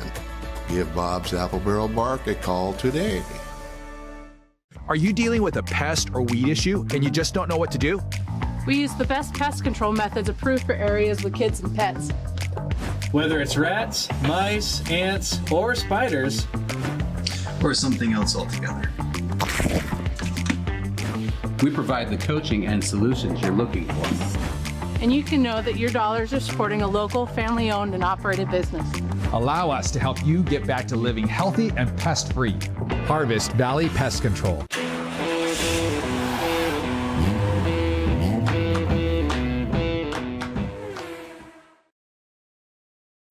Welcome back once again to live coverage here at Wenatchee Valley Super Oval on the NCWLIFE Channel. We're broadcasting live here locally on Local-Tel Channel 12, Charter Channel 19. We're also streaming on our website at ncwlife.com and on our Facebook page. And hello to all of our Facebook viewers. And you're looking down at a live shot of our Fan Fest happening right now as the season winds down here at WVSO. And a chance for the fans to get up and close to the cars, get up and close to the drivers, get some autographs, get some photos, get some selfies done, and just fill that social media account with all of those hashtags WVSO here this evening. Our coverage on the NCWLIFE Channel is brought to you in part by That Pizza Place in Cashmere. Call for reservations and mention the $12.99 pepperoni pizza special. That Pizza Place in Cashmere. Also by Together for Youth. They'd like to encourage you to dispose of unused and expired prescriptions to protect youth and the environment. Find a kiosk near you by visiting medproject.org. That's medproject.org. We are through our heat laps tonight. We're through qualifying. We're getting ready for the main events. That will be a 25-lapper for the Plumb Perfect Roadrunners. This is the next to the last race of the season for the Roadrunners. They will be back again next weekend. Also, a 30-lap main event for the Northwest Vintage Modifieds, and then a 75-lap finale for the B-Mods for the season. The season championship on the line here. Will it be Chad Holaday? Will it be Bart Hector Jr.? That to be determined here tonight with our 75-lap main event. That is going to finish off the racing tonight, and then after that's all said and done, we have fireworks as well here on this special night with Pepsi, Rockstar Energy, the B-Mod Shootout, and our fireworks spectacular. Kaleb Hart has rejoined me here in the booth, and I don't know if you caught your breath yet or you caught your voice yet, but that was a lot of talking. This is quite a spectacle. When you were interviewing your second driver and all the rest of these cars showed up and they opened the gate to let the fans down on the track, I thought, oh my gosh, how is he going to keep track of what the heck's going on behind him? Because you turn around and suddenly there's a city behind you. Everybody here coming down to enjoy. I believe that we were beginning to clear everybody out at 7:05 is what Jeremy said. So 7:05. We do need fans to start moseying their way back up and into the grandstands. That would be now. That was fun. It's great. And again, you've got the coolest thing is with all the kids coming down and getting to meet their favorite driver on the track right next to the race car and getting to say hi. Plus, do you see how many families were out there? Oh, yeah. You see how many families of drivers were out there getting to come down and hug their favorite driver in victory lane and say congratulations on winning the heat race, winning whatever it was that they picked up, fast time, etc. That was so cool. It's a very cool event, Fan Fest here at Wenatchee Valley Super Oval, and glad to be a little small part of it as we gave out some trophies, and now big trophies and bigger money coming up in just a few seconds. Absolutely. You know, when Jeremy came to us at the NCWLIFE Channel here 3 years ago when we had COVID set in and the pandemic and no fans allowed here, and he says, we got to continue to race. We got to continue doing something, and can you guys come up and film it so we can show it to people that can't be here in person? And it was immediate that visiting behind the wall here in the pits at Wenatchee Valley Super Oval and getting around these race teams, that it's nothing but a family affair. Correct. Auto racing was one of the first things to come back during the pandemic run, and because it is an individual sport, you're able to keep your social distance at the time and such like that, have those of your household in and around. So it was one of the first things that came back, and I remember I got up for an August race during that year, and nobody in the grandstands was just utterly weird. You know, sports casting to empty stadiums, just kind of strange. At the track that I'm at on a weekly basis, you know, we've got a large facility, and then you could hear your own voice echoing off the time. So I'd turn the PA on to go on with the television broadcast, and it'd just be like, wow, there really isn't anybody here. But cool thing, and one of those years that will go down in Wenatchee Valley Super Oval lore is the year no one was around. But we got through it, and here we are today with car counts growing, nice fan count here tonight, and getting ready to put another very successful season in the books, because next weekend it's the season finale with a big 2-day show. You know what? I have a feeling that if somebody fired up one of those Rockstar Energy B-Mods, the track would clear pretty quickly. It would. Because we do have to get to more racing. We do. So down track side, please. We need you to start clearing down low. Again, wrap it up with your favorite driver and return to your seats because we got main events coming up. Maybe I should bribe them? You can bribe them. We've got stuff to give away. You have stuff to give away. We do. While you're going to do that, I'm going to do this. We'll take another break here on the NCWLIFE Channel and come back with our live coverage of racing action here tonight at Wenatchee Valley Super Oval. It is Pepsi, Rockstar Energy B-Mod Shootout and Fireworks Spectacular. Back with more after this on the NCWLIFE Channel.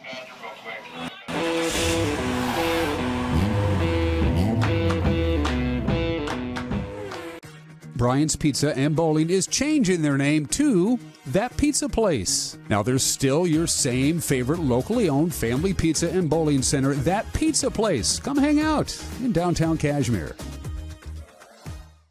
The NCWLIFE Channel offers marketing packages that help you build your brand and sell your products and services. From traditional TV ads to targeted digital campaigns, let us help you build your customer base.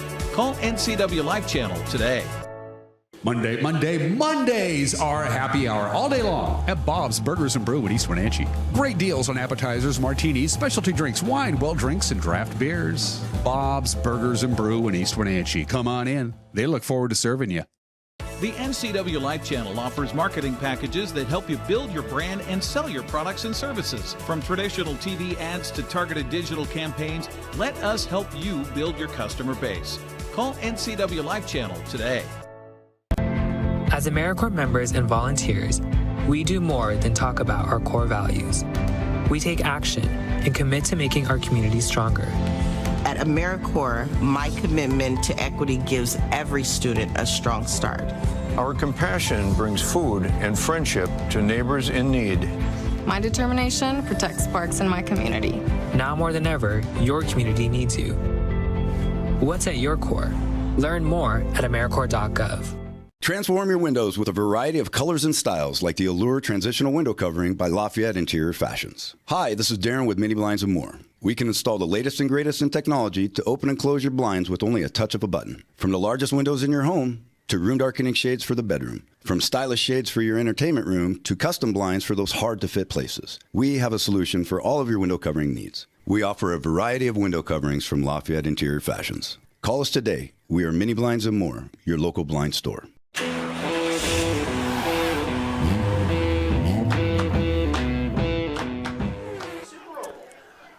And welcome back once again here to live coverage of our Fan Fest. It's happening in Wenatchee Valley Super Oval. We're trying to bribe the fans to get off the track so we can get back to more racing.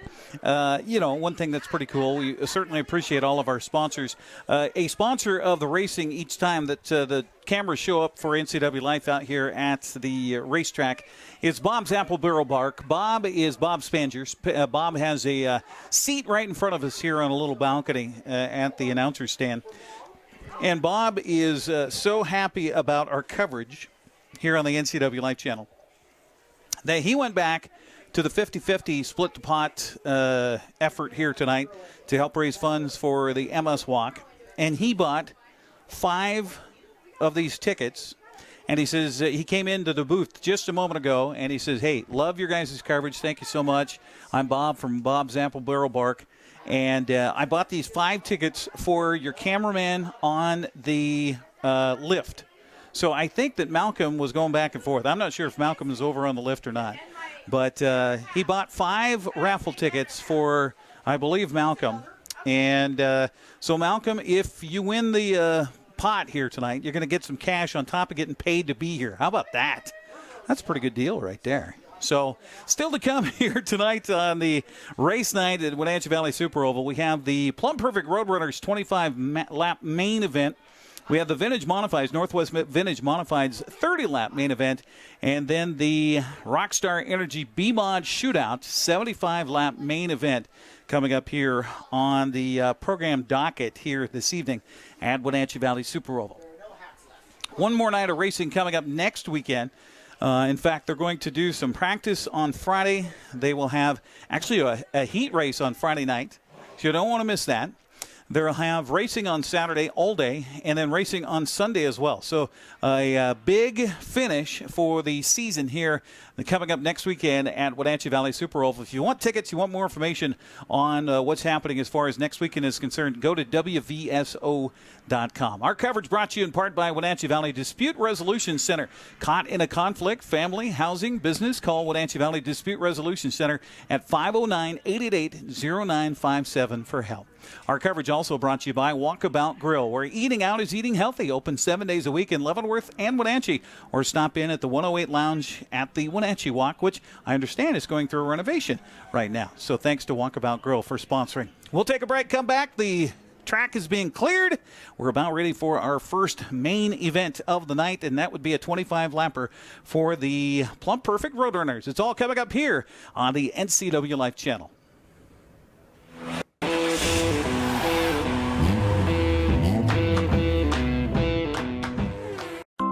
Are you caught in a conflict with a family member, in the workplace, or with a neighbor or business? Wenatchee Valley Dispute Resolution Center provides mediation services, a cost-effective and efficient way to provide a written resolution to disputes and issues.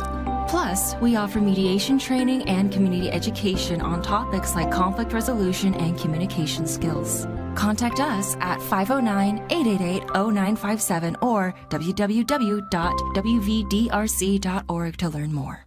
JDSA Law is a proud sponsor of these local event broadcasts. JDSA Law has been serving North Central and Eastern Washington since 1946. For over 70 years, their team of dedicated professionals has delivered quality, innovative legal services. JDSA Law partners with you to provide the finest legal advice and support as you navigate your personal and business challenges, your risks, and your accomplishments. JDSA Law supports the TV broadcasts of these local community events. Hi, my car's making a funny noise. Not a problem. We'll take care of you. Global Car Care's technicians are ASE Master Techs and well-versed in the more refined methods of vehicular diagnostics. Number 3 piston and rings have a slight loss of compression, down to 108 pounds. Your transmission is slipping. You're gonna need a service. Looks like you all set. These guys? They're good. Oh, and your spare is flat. Global Car Care, Wenatchee's top shop. You've got a lot to do today. While you're out and about, remember to dispose of your unused medications safely and anonymously. It's a simple act that makes your home a safer place. Next time you're at the pharmacy, just place them in the drop box. To find a location, visit medproject.org. I'm Brian Thorpe, and I'm proud to say that Global Car Care is growing. We always do the right thing, and because of that, we're busy, and it's time to hire an experienced automotive technician. We spend as much time with our coworkers as we do our own family. I want them to understand they're not a number here. They're a person with a family, and I want them to be part of this family too. Do you want an owner that understands and respects what you do every day? I'm that guy. Our compensation is the best in the area. I want you to have your career with us. The Wenatchee Valley. Here, most of us really enjoy the great outdoors, and most of us try to make the most of our natural resources. Here at Apple Valley Honda, we know that for generations, we have harnessed nature to sustainably power the West, and we are proud to be part of that tradition as an environmentally green dealership award winner. Being a green dealership means Apple Valley Honda has reduced our overall environmental impact. We are so proud to live in this wonderful community.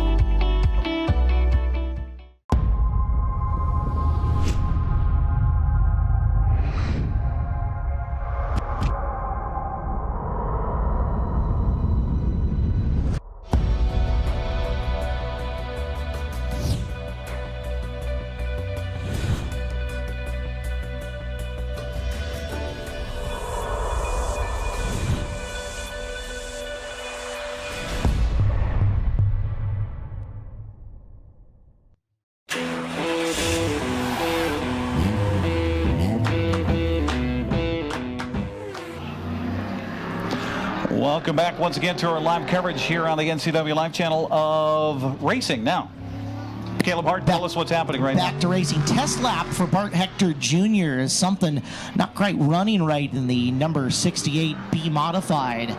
So he's being given a couple of laps at speed to see if they've got everything shook down. Valuable in two ways. Number one, make sure that whatever mechanical gremlin was jumping up to bite him has been worked out, and now Hector is actually getting some laps under track condition. The sun's gone down, so the track's cooled off, and you could feel it out there during FanFest as the sun went down over the hills. It dropped a few degrees really quickly, and that makes a big difference in how you set your race car up, specifically with like tire air pressures, springs potentially in some range, wheel offset, and more. Now, this kind of a situation, do they have to go to the rest of the teams and say, hey, are you okay with this guy going out here and running right now? Because it could be a competitive advantage. Generally not. Okay. However, it wouldn't be unprecedented. What's a little strange right now is the number of laps that are going on. Usually your test lap is a couple of times around, and that's about it. So, you know, Bart's got 7, 8 laps here in this run. Granted, main events may not be lined up. FanFest took a little bit, so might have the benefit of being able to give him a few laps. And now he'll go down into the pit area and make sure that everything is sourced out and ready to roll for whatever happened on the 68 car. He is starting towards the back of that main event, so going to have some ground to make up, but he's got 75 laps to do it. And like I said, he's now got some pretty valuable data that he can go in and put in his memory bank. Now, these drivers have raced more than enough times here at Wenatchee Valley Super Oval. The track doesn't change in shape. It doesn't change in configuration. It doesn't change in the smoothness of it, where you're ending the corner or not. It's literally just the track temperature. So they're all going to have notes for, here's what I did the last time that we went out onto the raceway at 75-degree air temp, right? We did this, we did that, etc. So they're all going to go into their notebooks and do that anyway. While it was valuable for Bart, I don't know that it was a gigantic competitive advantage that he just gained. All right, and of course, Bart Hector Jr. battling with Chad Holaday for the points championship that will be determined tonight. I mean, that is on the line here tonight. And it's got to be a bang-up night for Bart, and it's got to be a bad night for Chad. Chad had a good heat race. Bart was right behind him, so he made no ground in that one. Coming up in the same main, Chad's going to virtually have to be the first guy out, and Bart's going to have to win the thing. So it's within the realm of possibility, but it's going to take the right set of circumstances. Now it's racing. Anything can happen. We've seen it before. And in our qualifying tonight, Chad was just a little bit faster than Bart was as well, so you get a couple more points there. Yep, he has built that advantage over the course of the evening, and now again, Holiday's just got to make sure that all of his nuts and bolts are tightened, and you better believe that he's got a pretty solid pit crew down there. They are checking everything. Nut and bolt check is actually a pretty regular thing that these crews do.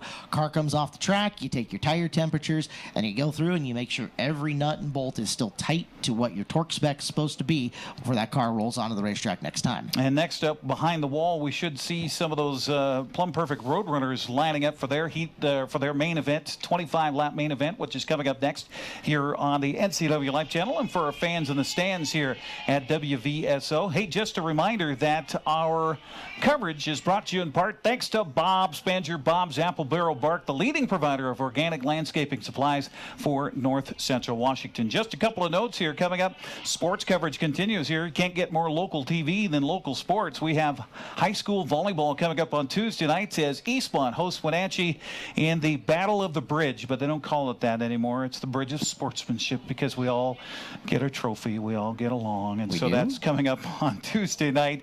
I will be courtside for your play-by-play. 7 o'clock on Tuesday, Wenatchee Eastmont renew the rivalry. And then it is the Bridge of Sportsmanship coming up on Friday, the 55th meeting between Eastmont and Wenatchee, the 19th version called the Bridge of Sportsmanship. They called it the Battle of the Bridge as well. You can call it whatever you want. It's going to be some good football on Friday night. 6:30 with our pregame here on the NCWLIFE Channel. 7 o'clock kickoff at Eastmont's Wildcat Stadium. And speaking of wild, here we go, Kaleb. The Plumb Perfect Roadrunners coming out on the track for our main event here tonight. Our first of 3 rolls to the raceway. Your lineup looks like this. The front row occupied by the 08 of Bill Holbrook and the 717 of Diesel Snyder.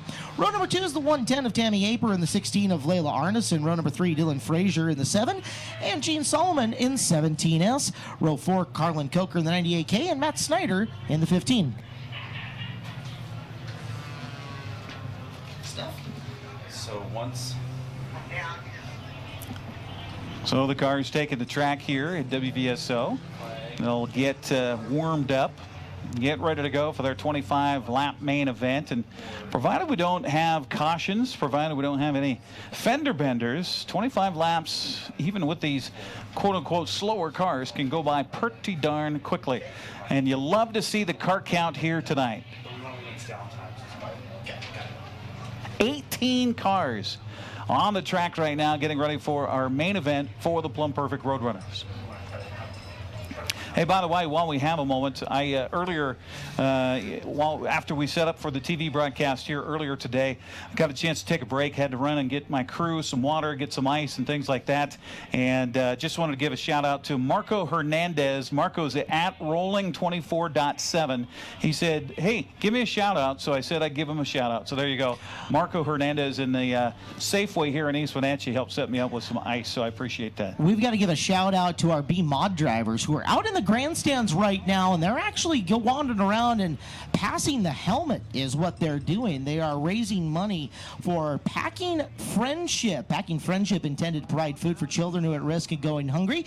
Students served by Packing Friendship typically rely on the free and reduced lunch program to provide both their breakfast and lunch during the school week. In essence, the program seeks to bridge the gap between the food provided by the school through the free and reduced lunch program and students' needs. So if you see one of those B-modified drivers out in the grandstands right now here at Wenatchee Valley Super Oval, they're passing the helmet, they're raising some funds, and go ahead, if you got an extra buck or two, some spare change, toss it into the helmet, and we will raise some funds for Packing Friendship. Gotta love that.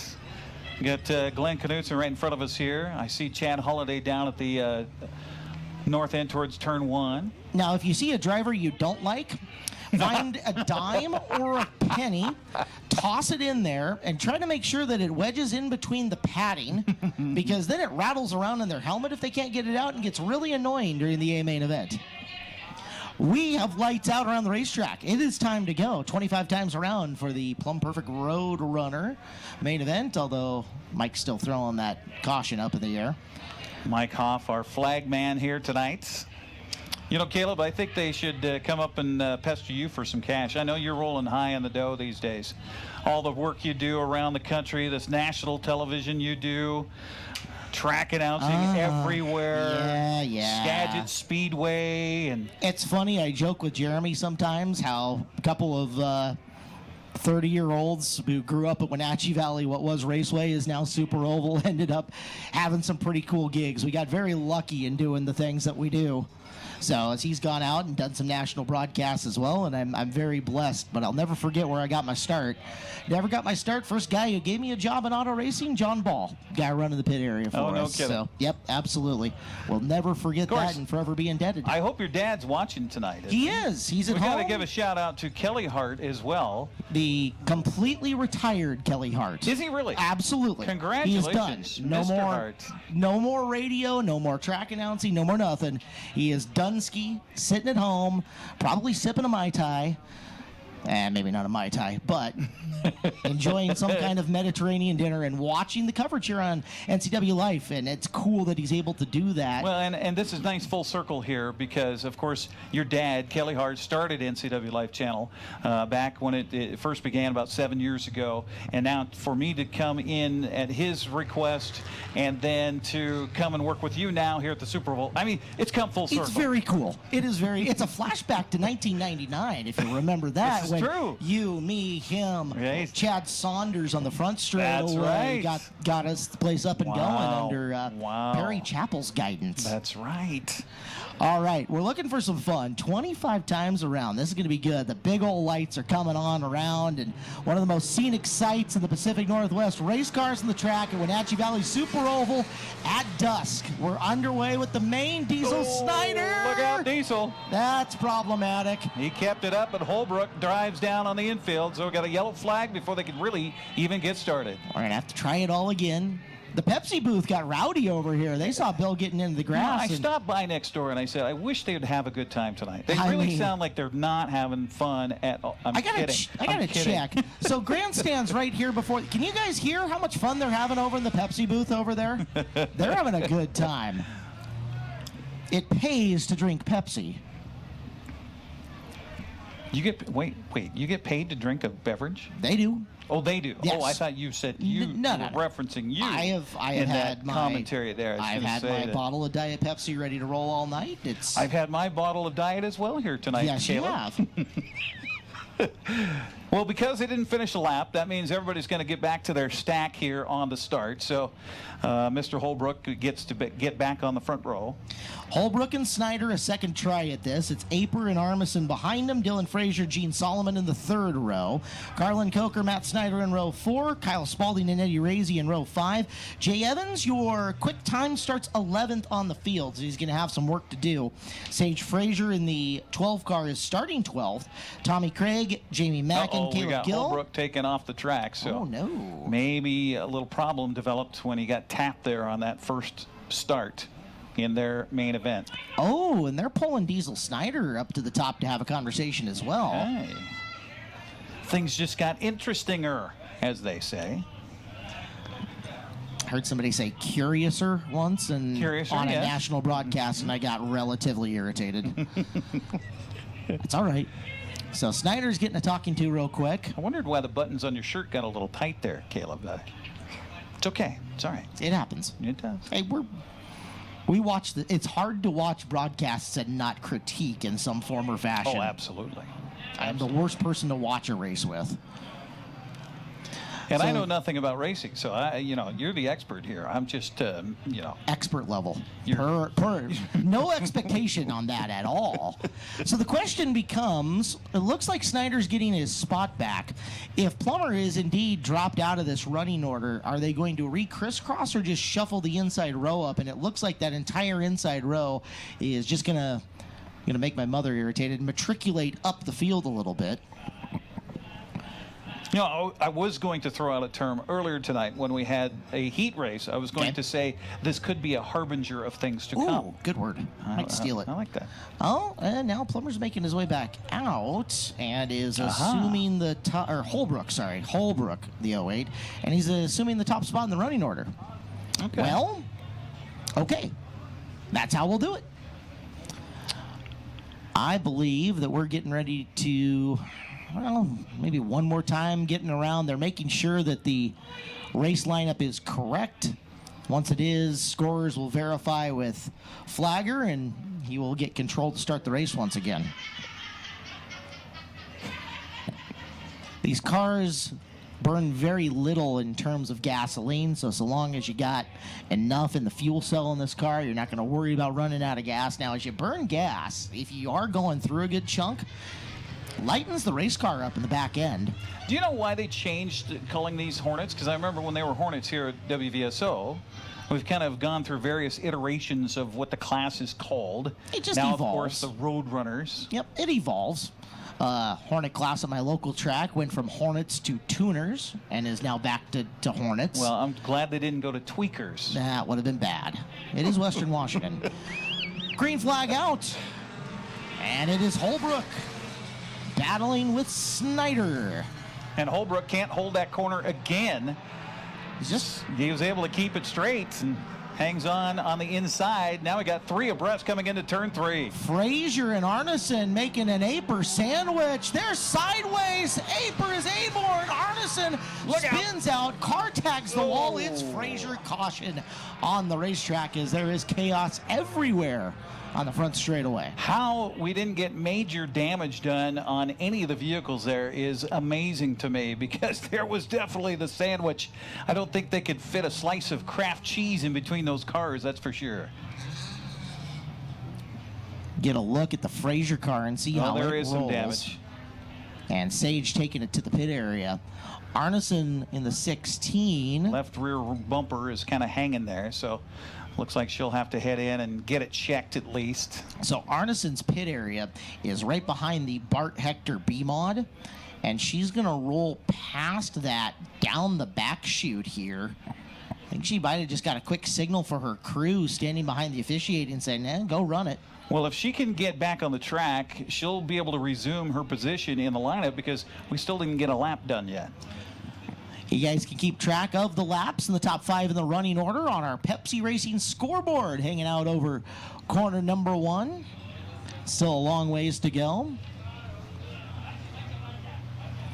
You know, as the sun goes down and it gets chillier out here, we got to remind people there is a sale going on. That's right. At the souvenir stand. 40% off of past hoodies and sweatshirts at the souvenir stand. So you want to maybe get a little bracing for the coolness that'll come here in the next few hours and save 40%. Now's the time to do it at the souvenir stand for past hoodies and sweatshirts here at WVSO. As we get ready for next week's Newberry and Bershauer races, maybe if you want to pick up the 2021 version of their hoodies or t-shirt, and you can walk away with that for 40% off tonight here at Wenatchee Valley Super Oval.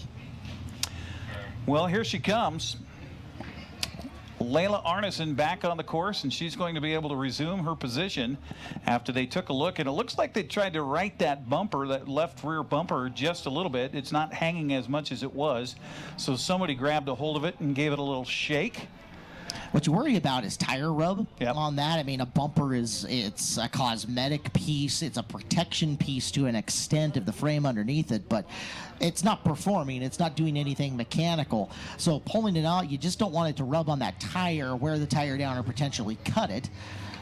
If they've got that fixed, they should be okay. Sage Frazier also rejoins in the 12 car. Damage to the right front of her machine.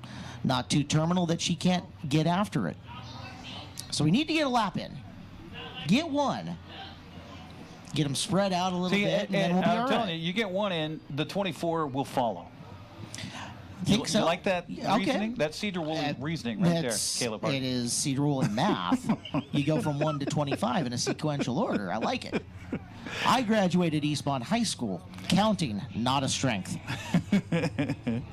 You want to out who your math teacher was at Eastmont High School? No. Okay. They're probably watching. Oh, okay. All right. I have to remember that. I can get away with jokes like that in Western Washington because nobody knows. This is true. It's like the jokes we were saying earlier between Cedar William Burlington or Burlington and That's Alberta. Right. All right. Holbrook and Frazier trying a third time here. See if everybody can just behave. Play nice. Green is out. No, they're playing bumper tag already. That was not pretty. You can't win the race on the first lap. Although that sounds like a Pete Carrollism. It very much is. Diesel Snyder is doing his best to build an advantage that's going to be hard to overcome on the first lap. Snyder leads lap 1 over Aper and Frazier, and just need one more car to cross the transponder loop. And we got one lap in. We are in. Oh, look out, little touch on the backstretch. That's Solomon 17 who got squirrely, but straightened it back out. For third, Matt Snyder looking underneath Dylan Frazier. He's got the preferred inside line, puts the left side drive tires underneath the white stripe down low, and makes the pass. And look at Leavenworth's Carlin Coker back there in 5th place right now. Snyder, Aper, Snyder part 2. Frazier, Coker, having a good run, Eric, as she's got speed in the 98K. Question is, how does she choose to attack the 7 of Frazier? They are coming into slower traffic, and good news on the slower traffic, the 22 pulls way up to the high side, lets everybody by. Sportsmanlike move there. Holbrook's 08 car tried to do some landscaping again. We got a caution. We got a spin out over here in turn 4. Tommy Craig in the 99 was the car cattywampus. Makes you a little nervous when you are looking out the front windshield in the wrong direction. Well, the 50-50 cut, we're up to $900. Is that the total or the winner's share? That's the total? Okay, so winner's share, $450 so far. A good Pretty deal good. Here. And they're still selling them, I assume. There is still a little time left. Okay. So let's get your lineup set for you, as we did manage to get 4 of 25 complete. Scoring loop showing 3 of 25 complete. It'll be Diesel Snyder in the 717, Tammy Aper the 110, Matt Snyder the 15, Dylan Frazier the 7, Carlin Coker the 98, Bill Holbrook the 08, Gene Solomon the 17, Eddie Razy the 19, 32 of Jay Evans has moved up 2 spots, and Kyle Spalding rounding out your top 10 in the 55K. Behind them, Craig was running 11th before the spin out. That'll shuffle up Layla Arneson back to 11. Sage Frazier, Caleb Gill, Jamie Mackin, Wallace Baker, Dave Scott will be lead lap cars. Emily Mackin's 22 has gone a lap down. Now we're going to stay single file for this restart here, Kaleb. Looks like it. Traffic lights are out. Mike's got the one to go signal. Got to quickly shuffle the yellow for green flag in hand, and Diesel Snyder brings us back to green. Boy, Snyder's got that car dialed in here.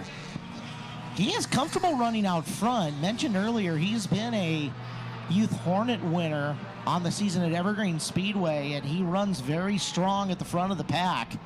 Good at staying calm, hitting his marks. Solomon moving up back of the pack. Holbrook falls back. Here comes Jay Evans in the cow car. Evans picks off another. Move him up to 8th, and he's right on the back of Razy. Those were your two quick qualifiers. We're chasing around Solomon. Solomon in 6th. Thought about pursuing the outside groove on Coker. Car pushed a bit at corner entry. Razy with a line down low on him in the gray 19. He'll work to the inside. Going to take Evans right with him. Shuffle. Solomon back a couple of spots, and now Razy's got a line inside Coker, making his way into the top 5. So that's the cars we're watching, 5th and 6th. Razy in the 19 and Evans in the 32. The train's moving on the inside groove, and if you don't get down to hold that spot, they're going to drive right by you. Now, one thing you got to keep in mind in the back of your head is that breakout time, right? Taking a look at the laps, everybody in the mid 17-second bracket at the moment. So nobody too deep in and threatening. As you've got Evans now shuffling Frazier back a spot. As did Razy. Razy's up to 4th. Evans is 5th. We're only 9 laps in, 16 to go, and your fast 2 from the back are up to 4th and 5th. Razy in the 19, sniffing around the middle. Comes in, taps the rear bumper cover of Matt Snyder. Snyder squirrely for a second. He's trying to beat Aper in the 110 to the inside of 1 and 2. He'll successfully do it. Aper is about to lose another couple of spots, you think, here. Evans going to go with him. That high groove for the Roadrunners, there's just not enough power up there unless you have got the setup completely dialed in to really run it and make it good. Look at Evans going outside here. Oh, high side hustling. It is Razy trying to take him up racetrack and make him blink. Razy's going to exit around the outside of Snyder. They thought about going 3 wide for the blink of an eye. Evans losing ground now. Aper looked back inside, and this time in halfway home. Diesel Snyder in the 717. Matt Snyder the 15 behind him, with Eddie Razy in the 19. Aper retakes 4th at the line from Evans, but Evans gets it back. There's your top 5 halfway through this main event. I'll tell you what, it's a great start for Snyder, and he has been able to keep off the battle so far. Well, catching him's one thing, driving around him or driving underneath him, whole different way around. As there goes Evans. Evans looking to shoot the gap. Wow. He got around Razy, front end wiggles on Razy. Evans is 3rd. What a move. And going a high side again, trying to take over 2nd. It's right kind of in the middle of the racetrack, and he's found something. Oh, look at this move. Evans looking to go 2 for 1. Can he get 2 Snyders in 1 lap? He cannot. However, door panel to door panel with Diesel Snyder into turn number 1. Jay Evans down the back straightaway. Diesel Snyder trying to make it difficult on him, but Evans, the cars come into him. Snyder trying to hold him off at the line. New race leader Jay Evans on lap number 17. How about the driving of Jay Evans here? Came into the weekend with 5 wins here at Wenatchee Valley Super Oval and showing how he knows this track by like the palm of his hand. It took him 17 laps to pick up 10 positions, car every other lap for Evans, who is now opening the advantage. Meanwhile, Razy on the outside, he wants a podium finish. He's got a nose on Matt Snyder in the 15. They go wheel to wheel off the turn, and it's Razy with third. Kind of found that same line that Evans took to get past your top two. Now up on Snyder, 3 wide for the blink of an eye. 5 laps remaining for Evans. Razy is worked to second. Question now is, does Eddie Razy, clear of slower cars, have anything for Jay Evans? Lap times, no threat of the breakout. They're 17-2, 17-3. Well, here we go. 4 laps to decide if Razy can catch Evans. Evans, meanwhile, going to catch up on some slower cars here before it's all said and done. Razy was 0.4 of a second faster the last time by than Evans. 16-9. For Eddie Razy, who's hunting your leader. Diesel Snyder trying to hold off Matt Snyder for third, but the battle for the lead coming into slower cars. Sage Frazier looms, Caleb Gill looms, and they're side by side for position ahead of your lead 2. 2 to go. Evans makes the right choice, goes low. Defends the bottom groove and trying to drive away from Eddie Razy, who's looking to play spoiler. The white flag due out the next time around. Razy has 1/4 of a mile to figure it out. He's gonna try the middle. Brought it back down to the bottom of 1 and 2. You can see him setting up to try the outside, down the back straightaway. Into corner number 3, Razy with 1 more run.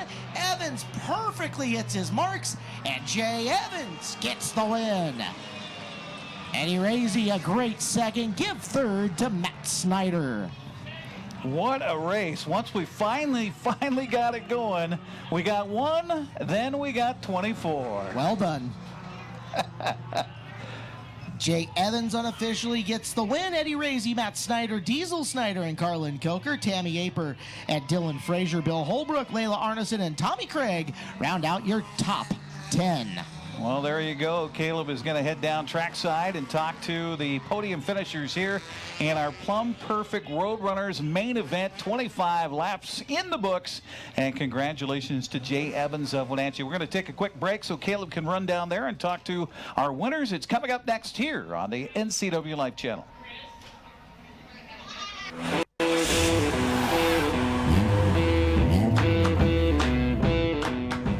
Bob's Apple Barrel Bark has been supplying bark and landscaping products in north central Washington since 1977. Bob's Apple Barrel Bark is a leader in full-service landscaping products, including gravel, topsoil, and multiple grades and quality of bark and more. Bob's Apple Barrel Bark products are available at 2 convenient locations to serve your needs, Wenatchee and Chelan.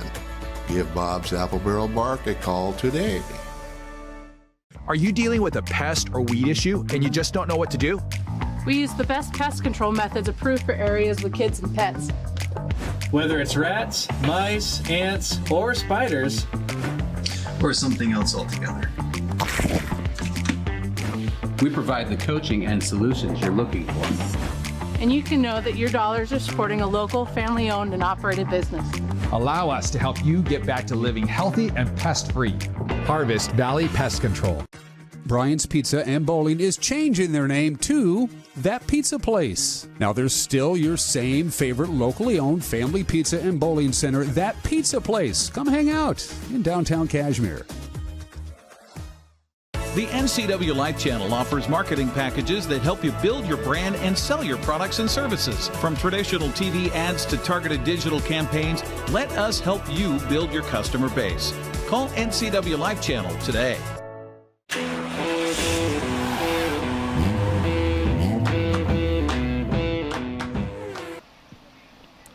Welcome back here on the NCWLIFE Channel. One of our 3 main events is in the books, and Kaleb Hart is down trackside to talk to our podium finishers in the Plumb Perfect Roadrunners. Our main event winner tonight, Jay Evans in the 32. Jay, you were buried early, an 11th place starting position, but man, once you found that middle to outside groove, the car came to life and you started picking them off one by one. What did you see? I seen a bunch of chaos begin with. Everybody had to sit through all those restarts, and I knew it was going to be havoc when we started, so I was trying to stay tucked in behind the other guys, and just because I knew some of them would fall off and I wouldn't have to battle with as many. But yeah, what a mess to begin with. These cars don't handle very well. And so, yeah, on a start like that, yeah, you just kind of hunker down and go. And in a 25-lap race, I was hoping that it opened up a little bit and I can go. And it did. You end up taking the lead with about 8 laps to go, but it wasn't clean sailing from there. Eddie Razy ran you down. Yeah, he did. He's got a great car. I keep on telling him that he's got the car to beat, and he's just got to get up there. And he wasn't quite there tonight, but it's fun to have him right there by my side and running with me. And all these guys, there's some incredible cars here and drivers and everything else. It's just a fun class, and it's awesome to see different ones on the podium. You picked up a great show here tonight. Congratulations. Win number 6 for the year, right? Yes, sir. All right. Awesome job. We'll get you the trophy taken with our trophy girl, Drew Holaday, and you got a Pepsi Cola shirt to give out to a youngster up here on the fence line. Ladies and gentlemen, Jay Evans gets the feature win.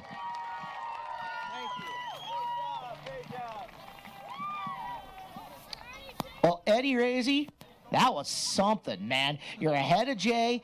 Right place, right time to sneak around you on the outside, but he kind of showed you the outside too, didn't he? Yeah, he did. So, had you any gumption to go up there before he had showed it to you? I was trying everything I could. What did you think when you found it? The car comes to life, you start picking them off one by one, and you're reeling them in the late stages. Right. The car came in really good towards the end of the race. I was really happy with the way it ran, and it was a lot of fun. And you're smiling something serious down here in Victory Lane. This is a great runner-up for you. Yeah, the first time I've been up here, so this year, so it's awesome. Well, if it's your first time, why don't you thank a lot of the people who help you get here, your sponsors and your crew? Well, I want to thank my wife, Leah Razy, and my sons, my pit crew, and my buddy Brad and Layla Arneson. And I got all these Smulligan sponsors, Severe Shirt Company, Ray's Hauling, Trophy Ridge Home, and J&M Construction, and the Lauer family. And now you've got a second place trophy and a Rockstar t-shirt to give out to the kids too. All right, I'm excited. Put your hands together for Eddie Razy. He's our runner-up tonight. Matt Snyder, you came to the east side to do some racing, and it turned out pretty good for you tonight. Yeah, it turned out really good. The car was sticking. I'm actually really surprised to be up here. Last time we were up here, we didn't do so well, so I'm glad to be up here. Tell me a little bit. I noticed you entering turn 1, and especially down the straightaway, a little bit lower than everybody else. Is that by design? You're trying to snooker some guys getting into turn 1? Yeah, I was trying to get down below. I'm just trying to get a feel for this track. It's a lot different than what we're used to. Typically what we see, and granted we've got more banking here in this quarter mile than what you're used to running on back home, but you end up with a flat entrance to the corner. It kind of creates a push in the middle of 2. Did you fight that at all? A little bit, but it was sticking. I mean, once it's pushed a little bit, it would stick. So. Well, it worked great for you. Third place here tonight. You want to thank sponsors, crew, etc.? Yeah, I'd like to thank Hair Inc., Handy in the Valley, Snowfalls Credit Union, Claffey's Painting, SC. They've all been great sponsors this year. I couldn't have done it without them. And I'd like to thank my family for coming out here today. I don't know where they're at, but they're here. So it's just great to be up here. Well, you had a Mountain Dew t-shirt to hand out to one of the kids and a third place trophy to take home. Congratulations. Thank you. Matt Snyder occupies the final place on the podium here tonight in the Plumb Perfect Roadrunners. Eric? Thank you much, Caleb, and congratulations to our podium finishers for the Plumb Perfect Roadrunners main event. We have coming up next the 30-lap main event for the Northwest Vintage Modifieds. Our coverage on the NCWLIFE Channel brought to you in part by Bob's Apple Barrel Bark, the leading provider of organic landscaping supplies for North Central Washington. Also by AmeriCorps of Chelan Douglas Community Action Council, now accepting applications for service members. Apply online at cdac.org/AmeriCorps. And by Apple Valley Honda. Test drive a new Honda today at Apple Valley Honda in East Wenatchee. Apple Valley Honda, proud to be a Honda Green dealer. Back with our next main event for the Northwest Vintage Modifieds coming up next on the NCWLIFE Channel.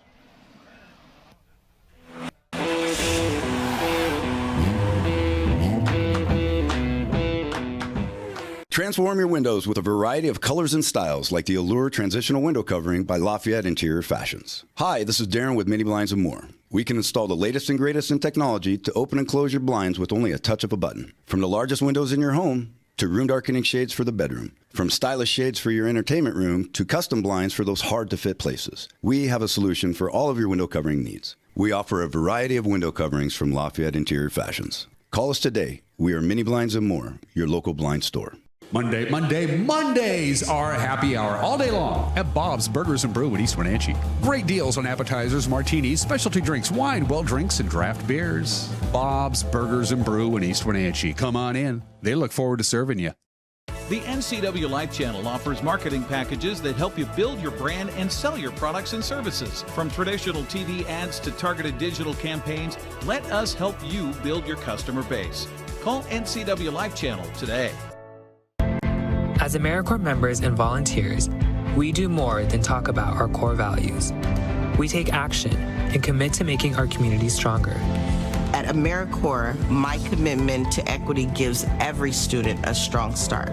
Our compassion brings food and friendship to neighbors in need. My determination protects parks in my community. Now more than ever, your community needs you. What's at your core? Learn more at AmeriCorps.gov. Are you caught in a conflict with a family member, in the workplace, or with a neighbor or business? Wenatchee Valley Dispute Resolution Center provides mediation services, a cost-effective and efficient way to provide a written resolution to disputes and issues. Plus, we offer mediation training and community education on topics like conflict resolution and communication skills. Contact us at 509-888-0957 or www.wvdrc.org to learn more.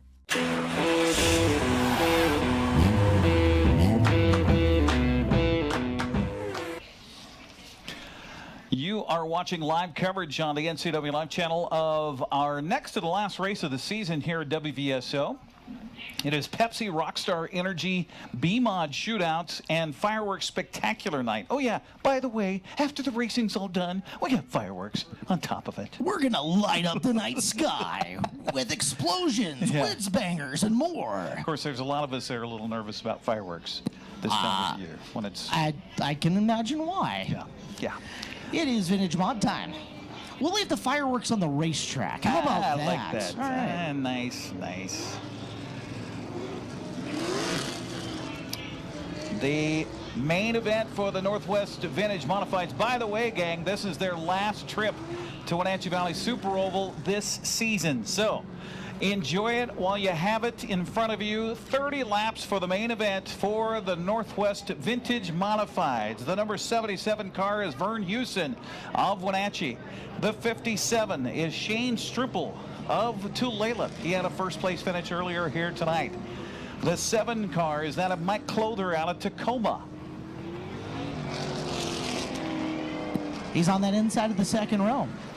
Robert Rux is 88 next to him. Third row, Randy Adams in 65, one of the Wenatchee drivers. Cale Cheth out of Gig Harbor, heat race winner in the 23. Jason Quatso from Burlington. 82X of Vince Conwell. Devin Eierman in car number 6, and Steve Wood in 22. Original format showed 25 laps. New format shows 30. So we'll keep an eye on our flagman Mike Hoff, as he's doing a really good job of signaling with cross fags when halfway comes through. So if he signals at 13, we'll know it's a 25er. Signals at 15, we'll know it's 30. Mike, very demonstrative with the flags tonight, and he's showing a black. And I think he's showing the black to the 7 of Clother. They did just come out on the track, our pit crew, and they picked up something off the track. So I don't know if something maybe came off of Clother's car. I didn't see anything that ran afoul of what it looked like, what was happening out there on the track so far. Well, our NCWLIFE cameras have got Mike in the shot at the tail end of this. That's the blue with they're bringing pinkish him red. Yeah, and they just showed him the black in turn 3 too. So something going on with the 7 car. Now the things you worry about, he's not putting any fluid down. That's the good news. So again, our flagman Mike Hoff showing him the black flag. So something is awry with the 7 car, so he's going to have to go behind the wall. The other consideration on that would be muffler. You know, as with residential as close it is, we want to be nice to our neighbors up here. So if maybe what came off was piece of the header, piece of the muffler, or something like that, and Clother will pull into the pit area. So we'll see if that's something that can be rectified quickly and get him back out here, or hate to see Mike Clother out of Tacoma have his night come to a close before the final event can even happen for him. And from the inside of that second row, shuffle up a bunch of cars on that inside lane. That's a huge benefit for a guy like Eierman, who scheduled to go off 9th, now theoretically would go off 7th, depending if they move the row or re-crisscross. We'll find out here shortly. Clother is pitted on the back lane here off of turn number 2. If you have a look, I didn't see the car go that way. I saw it go behind the wall, but I didn't see it take a right. So they're going to be trying to restart. Then you assume at that point if he pulled straight through. There he comes. Well, whatever it is, WVSO officials are content that he can run and run safely. Back out into the racetrack he comes. And that's something you got to give credit and kudos to the track officials here and the track crews and everything else. It's all about safety, number one. Yes, and that's something that Wenatchee Valley Super Oval has been known for the years, is having a smart, knowledgeable group of officials who not only have race procedure knowledge, but mechanical knowledge of the cars that are out there. And, oh, okay, that was a whatever it was. He can run without that, no big deal. Hey, that was something else. That's going to be a big problem. He's got to be done for the night. This group of guys knows what they're doing, knows what they're teching for, and knows what they're looking at.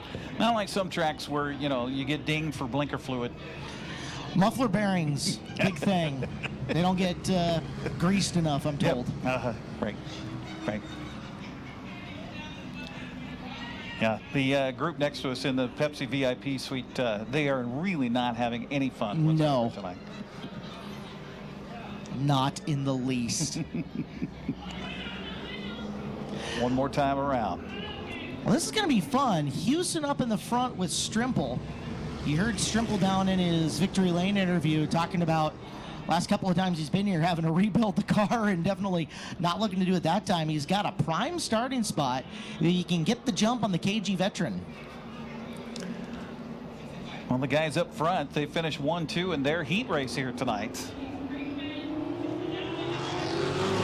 Field comes underway.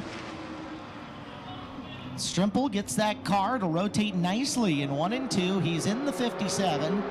He's going to be stuck in the outside groove, at least into the corners. He did not have Houston clear yet. A car length ahead of him. Getting into the first turn. Strimple leads the first time around. Houston not quite pulling him down the back straightaway. So Strimple with the advantage, but still not far enough in front of the field to make it count. Clother, whatever fell off the race car, not stopping him for running third at the moment. 4th and 5th on the outside. Robert Rux racing with Randy Adams. Strimple did not have a good lap that time in 3 and 4, and it's Houston jumping back to take the lead over with 3 down. Yeah, but look at this, 3 laps in, and you've got 4 sets of racing going door to door here. This class known for it. It's what they do across the state and here at Wenatchee Valley Raceway. It got narrow on the front straightaway. Houston trying to make Strimple burp the throttle and cut his forward momentum. He's got him clear. He could do that. And you see Houston now arcing that car up further off the bottom to make more of a circle. It's what we call a racing line as opposed to a qualifying or an out by yourself line. Contact made between Strimple's 57 and Clother's 2. And on the outside moving forward out of nowhere, that is the 23 of Cale Cheth. I'm sorry, no, that's the 22 of Steve Woods. Boy, he made up some ground fast. Holy cow. I don't know how he did that or where he came from. What a run. And he's looking at second right now. Steve's got that middle groove humming around Wenatchee Valley Super Oval. Has to back way out of the throttle, got loose. And that's Eierman who's coming with him. Eierman low, Woods high. side-by-side battle for third and really throw a blanket over second, third, and fourth. As Woods trying to get around Strimple, he'll make the pass going into the third turn. Eierman coming with him. He's going to move into third place on this lap. And here's your racing version of a sitting duck. Houston back straightaway. Woods, your quick qualifier. Man to beat. And he is right on that rear bumper of Houston. Houston can continue to run that line where he drifts up the racetrack on the straightaways as long as Woods is not next to him. Now Woods is next to him. Houston's got to stay low and give him the space, and Steve Woods has got the lead. Woods to the lead. Down the back straightaway. This is our 13th lap, and we're not seeing cross flags, so this one's going to go 30. Look at this battle for second, Kaleb. Eierman tried to get up next to Houston. Houston turns him away. Eierman tucks down into the bottom once again. He'll follow Houston into turn number one. This time around, it's the halfway signal. So halfway into this 30-lapper, and Steve Woods has half a straightaway on Houston. Houston got squirrely. Might have got a tap in the rear, a shot in the shorts from the 6 of Eierman. Eierman had to back out of it for a second. Strimple right up there, trying to make life difficult for third for Eierman. Back a couple of positions. On the outside, Vince Conwell driving around the outside. He and the 65 of Randy Adams having a good race for position. They're running for 6th. Give the spot to Conwell at the line. Way out in front right now is your lead car, Steve Woods. He's running away with this one. The battle that you're seeing on the screen momentarily there was for second place, and Eierman going to take over second on this lap. So the gap when Eierman takes over second, 2.1 seconds, our lead car just lost something. Just lost an engine. Something went awry on our lead car, and now he will head into the pits. Looks like the 22 car, Steve Woods, is done for the night. What a tough break for Woods, your 22. Eierman assumes the lead. It was a 2.1 second advantage, and now he didn't have to make up anything. It's time for Eierman to rabbit on this field. I can hear it out of the corner of my ear, Kaleb. Something popped on the 22 car as he came into turn one, and then it was just a dead stick. Good news for him, he got it shut down quick enough. It doesn't look like any fluid down on the racetrack, at least not in one of the racing grooves. So we're able to stay clean and green in this main event that's gone without stoppage right now. And Vince Conwell is the car on the move in the 82. So he's working on the outside of Vern Houston. Cale Cheth has worked his way up to 4th. And just like that, I say we haven't had a stoppage. And we do. Clother suffers the commentator's curse in turn number one. He's around facing the infield, and we see a caution.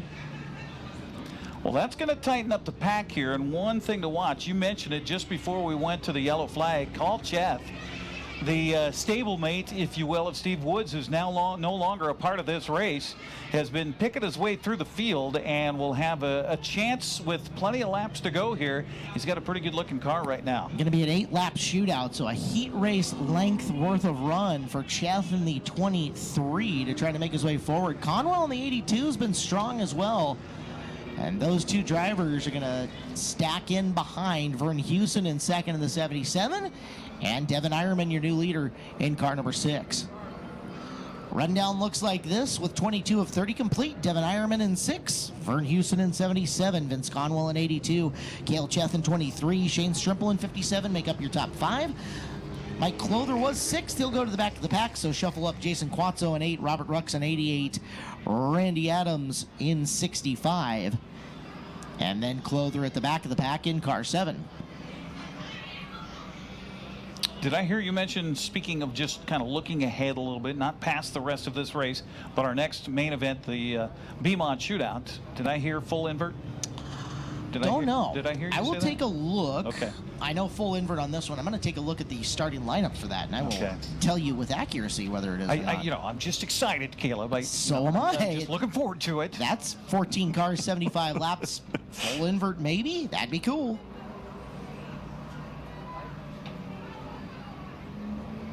We have a track official that's out on, oh, okay, we've got the cone. I didn't see that. They just put the cone out. And so that's, you pick high, you pick low, and now the cone has reshuffled the stack here. Sorry, Caleb, I missed that out there. So cone is out. Looks like we have got a 12-car invert for the A main and the mod, so it's almost full field. Okay.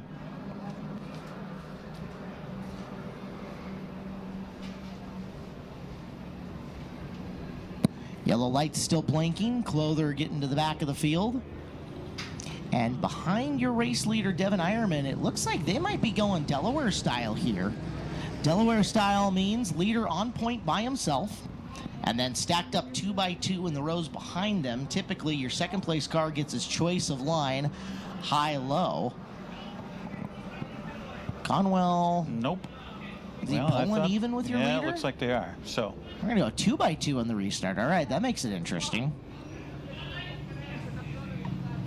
That's a huge advantage, and we've seen how difficult it is to drive around a guy lap after lap. So now, on these race cars that are, let's say, roughly, I'm going to minimum 110, 112-inch wheelbase, if not more, you're giving them an artificial, like, 10 feet of track position to start next to somebody. And we're going green. Vince Conwell trying to take advantage. He's outside of Eierman with Cheth in the 3rd spot. Look how quickly those 3 distance themselves from the rest of the pack. Houston washes wide in the corner. Strimple going to try to drive underneath him and take over 4th, but Houston gets down to stop the charge of Strimple. Boy, Eierman's looking strong out front right now. We're running out of laps here. Just 6 more to go. They're going to go quickly, too. Eierman's still running at a rapid pace. Lap times last time around, 13.9 seconds. That's just off where they qualified. So the vintage mods picking them up, putting them down here at Wenatchee Valley Super Oval.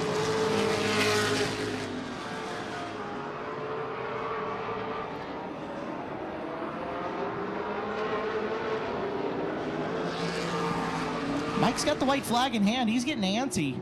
We're almost to the end. What's been an entertaining main event. Vern Houston in 4th has got him stacked up behind him with Strimple, Quazzo, and Rux right back there. Cheth bothering Conwell's 82 for 2nd, but hasn't been able to find the combination to get around.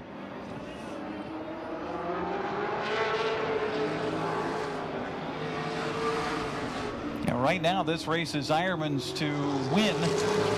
Just hold it together for a couple more lap and a half. That battle really is for 2nd place right now. It's a quarter mile. That's all that's left for Devin Eierman to take home the big trophy tonight. Race for 4th still very, very good. Move on the outside for 2nd. Cheth trying the outside on Conwell the last time. At the end, give it to Devin Eierman. 2nd to Vince Conwell. 3rd to Cale Cheth. 4th, give it to Vern Houston, Quazzo 5, Strimple, Rux, Adams, and Clother. Okay. So the main event in the books here for the Northwest Vintage Modifieds. What do you think, fans? You like that kind of racing here at Wenatchee Valley Super Oval? That's some pretty good stuff right there. Kaleb Hart is heading down to the track. We'll talk to our podium finishers, and we'll take a quick break here and come back on the NCWLIFE Channel. Our coverage tonight brought to you by Bob's Burgers and Brews. Only the best, open daily for lunch and dinner in East Wenatchee. Also by CASA of Chelan, Douglas Counties. Change a child's story. Back with more here and our podium finishers in the Northwest Vintage Modifieds coming up next on the NCWLIFE Channel.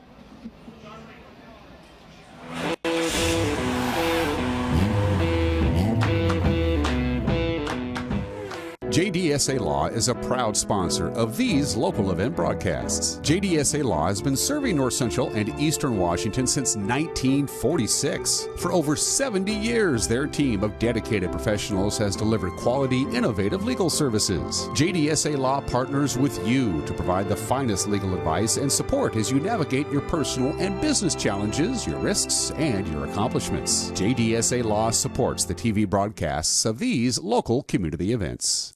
Hi, my car's making a funny noise. Not a problem. We'll take care of you. Global Car Care's technicians are ASE Master Techs and well-versed in the more refined methods of vehicular diagnostics. Number 3 piston and rings have a slight loss of compression, down to 108 pounds. Your transmission is slipping. You're gonna need a service. Looks like you all set. These guys? They're good. Oh, and your spare is flat. Global Car Care, Wenatchee's top shop. You've got a lot to do today. While you're out and about, remember to dispose of your unused medications safely and anonymously. It's a simple act that makes your home a safer place.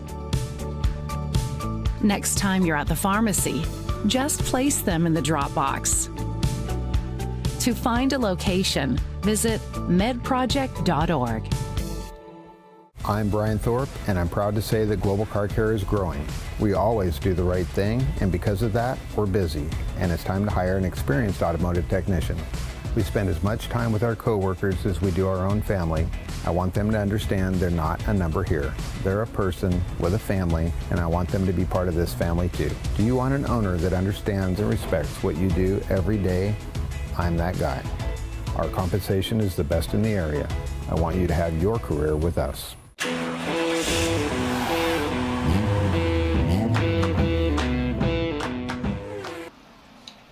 We're back with the top 3 finishers in the Northwest Vintage Modifieds, and down to the track we go, and Kaleb Hart. Well, Devin Eierman, a great battle for you. You whipped through that field like something else, and then all of a sudden, Lady Luck breaks your way. You end up with the lead with about 10 laps to go.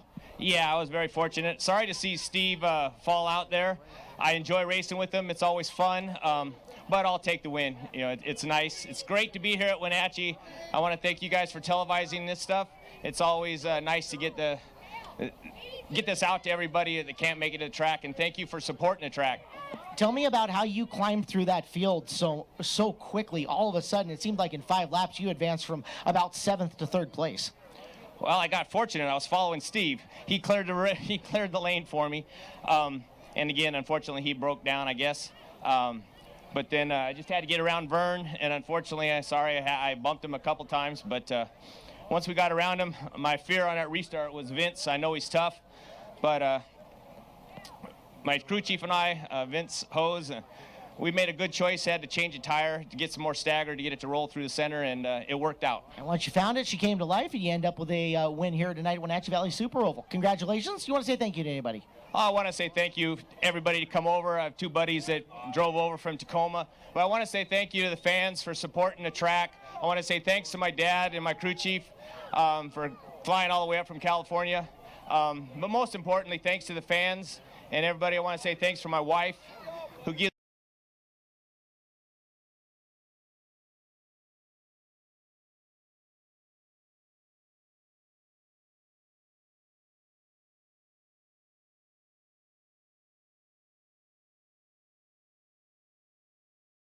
rides.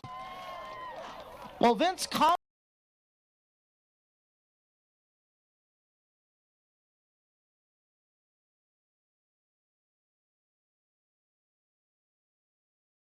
easy out there because front half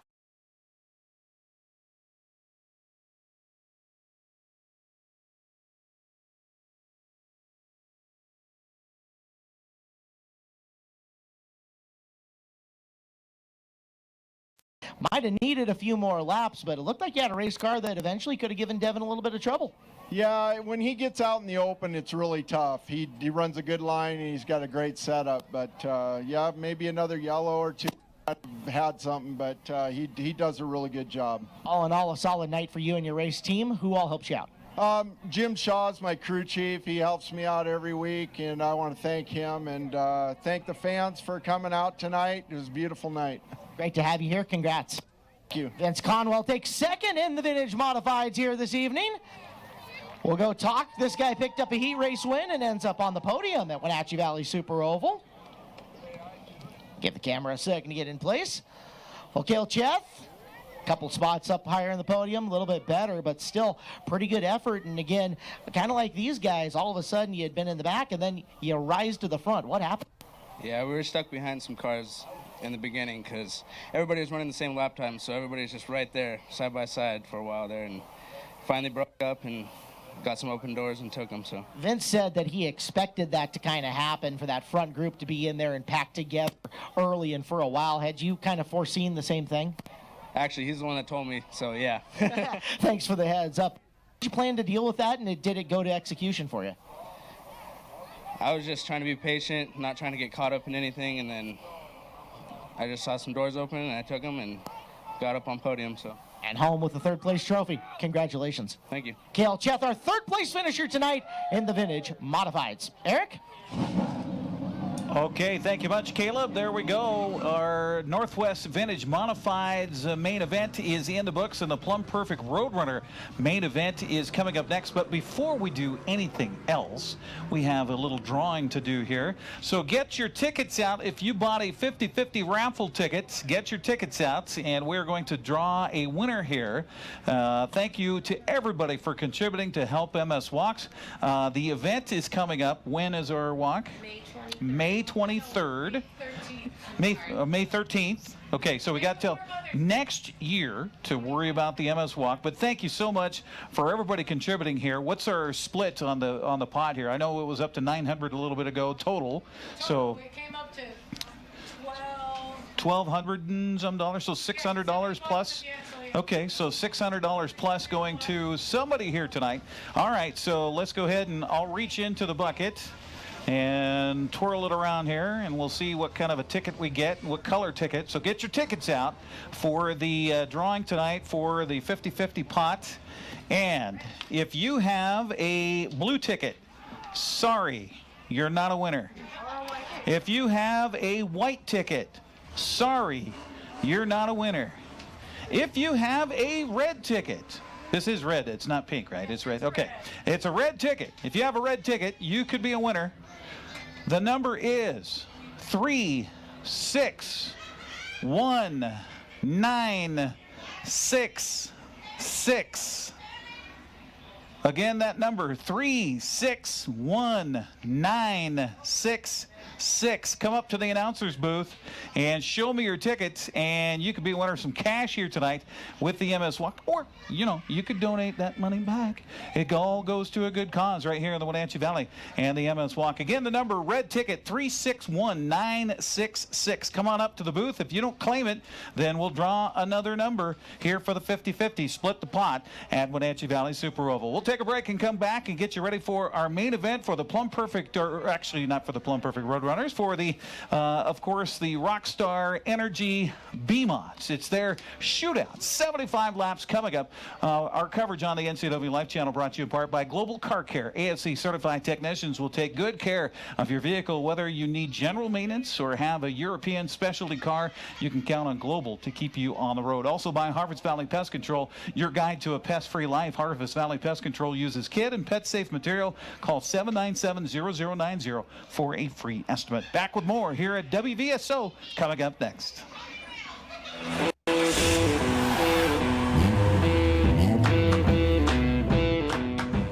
The Wenatchee Valley.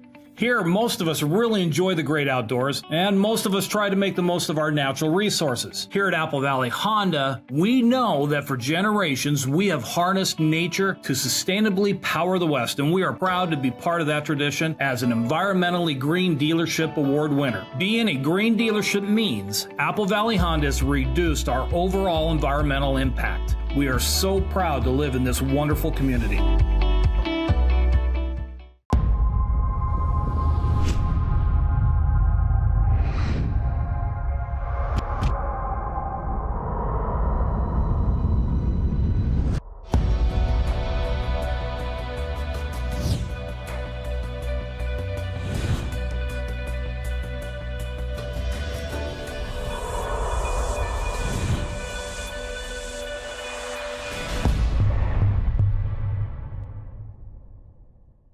Bob's Apple Barrel Bark has been supplying bark and landscaping products in north central Washington since 1977. Bob's Apple Barrel Bark is the leader in full-service landscaping products, including gravel, topsoil, and multiple grades and quality of bark and more. Bob's Apple Barrel Bark products are available at 2 convenient locations to serve your needs, Wenatchee and Chelan.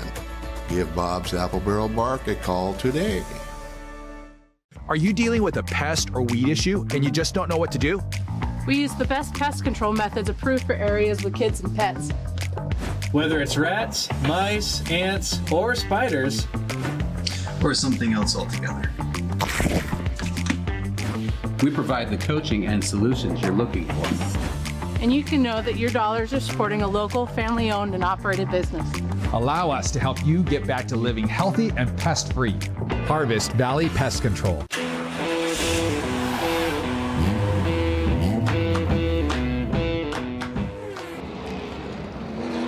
All right, just the pure sound of what's going on right now will get your blood going. We'll get your heart thumping. We'll get you ready for some racing as we get ready for the final main event of the night. It is the Rockstar Energy B-Mod 75-lap shootout.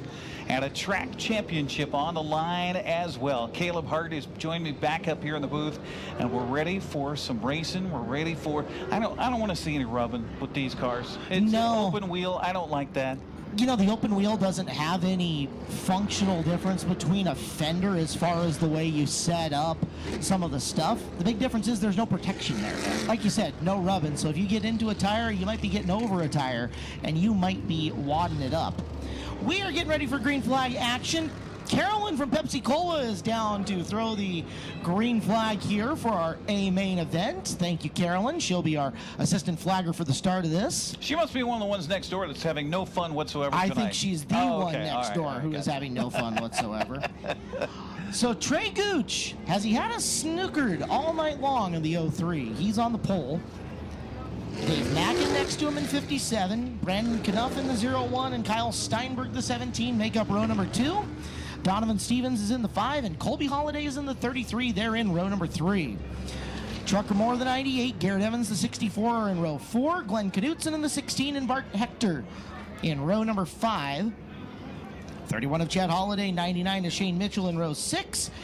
John Woodring in the 21. Rick Shaver the 43 in row number 7.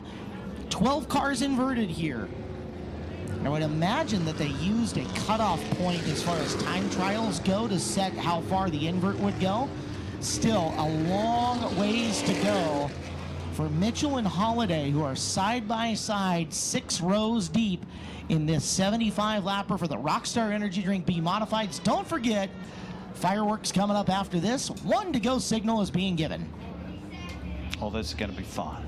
This is going to be a classic. I've been looking forward to this for a while now. As soon as I saw that Garrett Evans was going to be here tonight and Shane Mitchell were going to be here tonight, aside from Chad Holaday and Bart Hector Jr. battling for the track season championship, I've been licking my chops. Here we go. At a corner number 4, green flag, we go racing. Initial start looking like Mackin and Gooch pretty evenly matched. It's a very long race. They got a lot of time to settle in. Gooch leads lap number 1 by a hair. Mackin right there with him, and they've developed a bit of a gap between themselves and Knuff in the 3rd position. Outside, boy, this is even Stevens if I've ever seen it. Gooch expanded that lead by just a bit, but Mackin really making him work. With Knuff barreling in, don't be surprised if Mackin starts pulling down Raceway. He'll do that. And now, Gooch got wide off of 4. Here's Mackin to look to the inside. It's a long race, Eric, but 3 laps are already down. This is going to go in the blink of an eye if it gets up and humming. Well, David Mackin, even back, when they had only 3 cars in this classification, he's used to a podium, but he did that last year when we had a bigger car count. Knuff down to the inside on Mackin. He's looking for 2nd. And give Brandon Knuff the 2 spot. Donovan Stevens lurking there in fourth. He goes inside of Mack and off of turn 2. He'll take over third place up the backstretch. So Mack in the 57, the car not with him here in the early going. Trucker Moore also looking to chuck him on backwards. Keep your eyes on that inside lane because that's Glenn Knutson, Chad Holaday, and Shane Mitchell already up to 8th. Holaday and Mitchell not wasting time coming forward on this field. They have a long time, but you take them where you can get them. If you don't risk your race car to get there, you'll be in pretty good shape. Meanwhile, look at Trey Gooch here, extending his lead as he comes across the start-finish line. The advantage is 1.294 seconds at the completion of lap number 8. And it looks like it's expanding even more. Gooch leads up to 1.5 seconds. He's 0.3 of a second faster a lap than Knuff, and it's not like Knuff is being run down rapidly by Stevens here. For 5th, Knutson has taken to the middle, at least in 1 and 2. Against Holaday, a look down low. Chad Holaday trying to ascend into the top 5 and punctuate a points championship with a great finish. His closest competition, Bart Hector Jr., 2 spots behind him in the running order. Make it 3 if he can complete the pass on Knutson this time around.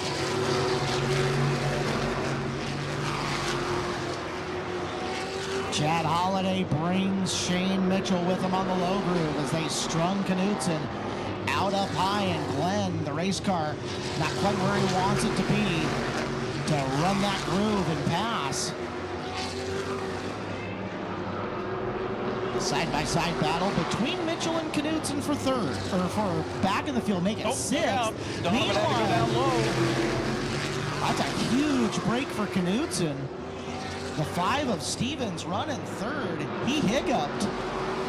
And Knutson was able to drive around the outside of him and Moore, who kind of got bottled up. Now Glenn, he's in position 3. Bank error in his favor. Collect 2 race car positions. Meanwhile, our leader, the 03 of Trey Gooch, catching up to lap traffic right now for the first time in this 75-lap main event. But boy, he is extending his lead. It's a full straightaway. 3.1 seconds as they crossed the transponder loop the last time. What you want to watch for is if Knutson can get by Knuff for 2nd. Does a different car in 2nd place start cutting into that advantage? Holaday has gotten around Trucker. Yep. That's for position 5. Now Mitchell on the outside of Trucker Moore as well. We talked a little bit to Garrett Evans trackside about having a long race and kind of knowing how to pace himself. Evans has not done much. However, he's still within that main pack of cars. And you wonder when the 64 is going to come to life. It's a matter of when, not if, for the G-Man. Okay, we got a little scrapage coming up off of Trey Gooch's car. Your leader, watch him in between turns 3 and 4. Watch him between 3 and 4. You should see some sparks come off the bottom of that car.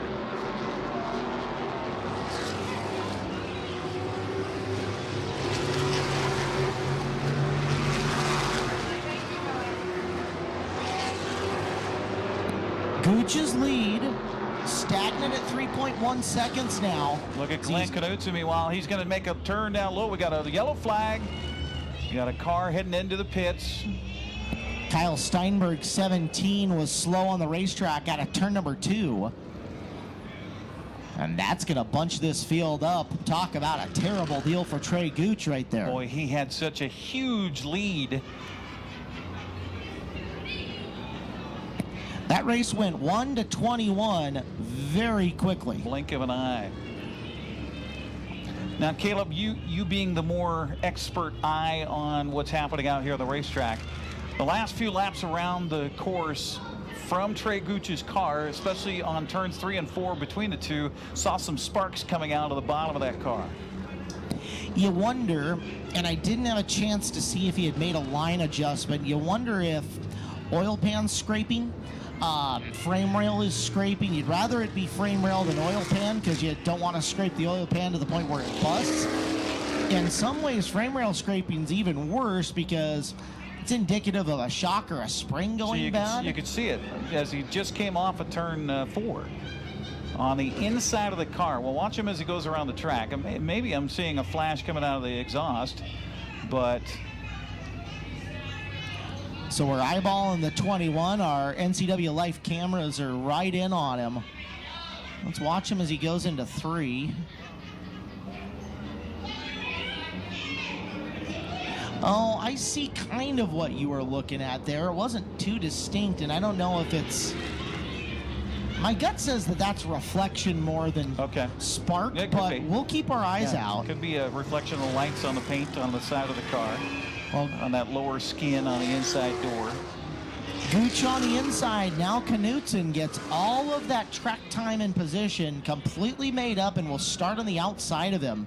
Trey Gooch and Glenn Knutson, Brandon Knuff, and Donovan Stevens, Shane Mitchell on the inside, Chad Holaday on the outside of a scary row number 3. Mike Hoff says one more time around before we're back to green. I had to notice the reflective tape flame on the Mitchell car until he just crossed under the bright lights here at Wenatchee Valley Super Oval that time by. That's a good looking race car. Gooch trying to hold the top spot, Knutson trying to take it away from him. We're green. Great restart for Glenn Knutson. He's going to take the top spot as they get into turn 3. Stays in the middle. Now he can come down safely and close the door. New race leader on lap 22. It's Glenn Knutson. We saw him earlier in this race, Caleb, drop back. It looked like he was trying to figure something out there. Well, he's obviously figured it out. Right place, right time, you think. He got to the outside. Stevens had that hiccup on the inside that'll let him drive around, and what do you know, from outhouse to penthouse, the story, as the next time around we're going to be a third of the way through this race, and Glenn Knutson in firm control. Your points leader, Chad Holaday, working into third. He's got it. He's bringing Shane Mitchell with him. Every time Chad's gone forward, Shane has been right there to pounce. Halfway. So he just gave the halfway sign. I think that might have been a mistake. Okay, yeah, because we're 75 laps, not 50 laps. Yep. Originally, it was scheduled for 50 laps. Flagman is allowed to make a boo-boo once in a while. Okay. I can tell you this, Glenn Knutson. That was the half of the half. There yes. You go. Yeah. I think Glenn Knutson wants us to be a 50-lapper. Because right now the lead has expanded over Trey Gooch to 1.3 seconds. He also wants Gooch to run Chad Holaday and Shane Mitchell as hard as he possibly can. And there's Holiday. The spark you were talking about. I saw it that time out of the Gooch car. That's your battle for second place right now. Glenn Knutson in first, Trey Gooch in second. But boy, he's got some fast cars coming up right behind him and on the outside hip pocket. I wonder if Holaday jumped out of line a little early. No, Shane looking inside there. There goes Gooch around. Caution, caution, caution on the racetrack. Gooch did go around, but the yellow was out first. Steinberg 17 and Mackins 57, or Steinberg 17 and Holiday's 33, the two cars involved. And now the question is, what's the call made from turn number 2? Yeah, because you said that spin out happened before the contact over here between turns 1 and 2. Very distinctly, as you were watching that, I had seen Mike with the flag in air, so the race was under yellow flag conditions when Gooch went around, and now Wenatchee Valley Super Oval officials are going to be put to the test as to what they decide. And that's something that we should mention too, is that each of these cars, each of the drivers has correspondence with a spotter, with somebody from a track official to be able to tell them, okay, hey, 03, you're up in second spot. Call it the receiver radio system. One-way communication with the tower. Now, they do have two-way communication with their crews and spotters within the car as well, but the officiating, it is a one-way channel into those drivers telling them where to go. And right now, Gooch is sitting at the back of this field, not moving forward. Well, and that's the thing to be determined, too, is if maybe he suffered some damage in that car in that little connection that happened as he spun around. Well, I saw the sparks that you'd been talking about. They were pretty evident. Yeah. They weren't consistent. It No. wasn't every time, and that leads me to believe it happened down here 3 and 4. So something about the elevation of the track or what's happening there. He's definitely skidding on something. Yep. Between 3 and 4. It leads me to believe it's more line he's taking and not massive mechanical failure at this point in time. However, you can see it's affected the handling of his car to a small degree. So right now, Here he comes. They're moving him up. And there he goes. All right. Glenn Knutson is your leader. We know that for sure. It looks like Trey Gooch is going to get back to second, and he's going to start outside on the front row with your leader. The second row behind them is now Chad Holaday in 31 and Shane Mitchell in 99. Meanwhile, that battle for the points championship on the season, you got Chad Holaday right now in 3rd place, and you got Bart Hector Jr., who came into the weekend trailing just by 12 points behind Chad Holaday. He's back in, 6th, 7th right now, and he may be in a car that maybe he thinks he doesn't have quite when he needs to win. He's waiting for a mistake in front of him, possibly. Something that's happened that we didn't take note of. Rick Shaver has pulled off the raceway in the 43 car, so he is already in the pit area. Here comes the cone out on the backstretch, so the leaders are going to be able to pick their shot here and see what Glenn Knutson decides to do as the cone is up in turn 3. It is last call for beer. Last call for alcohol at the beer garden. If you guys want to have another brew, got to go do it now. It is your last call for alcohol. With Shaver off raceway, Eric, if he stays in the pits, that relegates him to DNF status.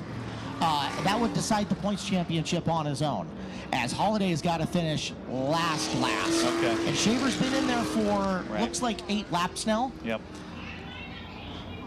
Now, at that point, if somebody communicates that to Hector, Hector can race more aggressively. He kind of has to race more aggressively as it is to try to come up and through the field. And it also allows Holaday to race more aggressively, too, not having to make sure you finish, giving him the chance to drive forward. He's on the outside of the front row. Yeah, and what's interesting here with the cone, it was Glenn Knutson that chose the inside, and then Trey Gooch, who was in second, decided to stay inside as well. That allowed Chad Holaday to move up to the outside of the front row. Outside groove was a good starting groove for Knutson. Is it going to be a good starting groove for Holaday? We got a car up on its edge and into the wall off of turn 1. Caution flag for the 21. That's John Woodring out of Wenatchee. Woodring. He hit that wall pretty hard. You can see the black skid on the wall there between turns 1 and 2, right next to the WVSO sign down there.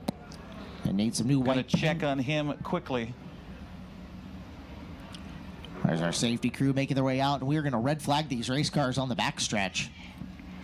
That was a tough collision with the wall for John Woodring.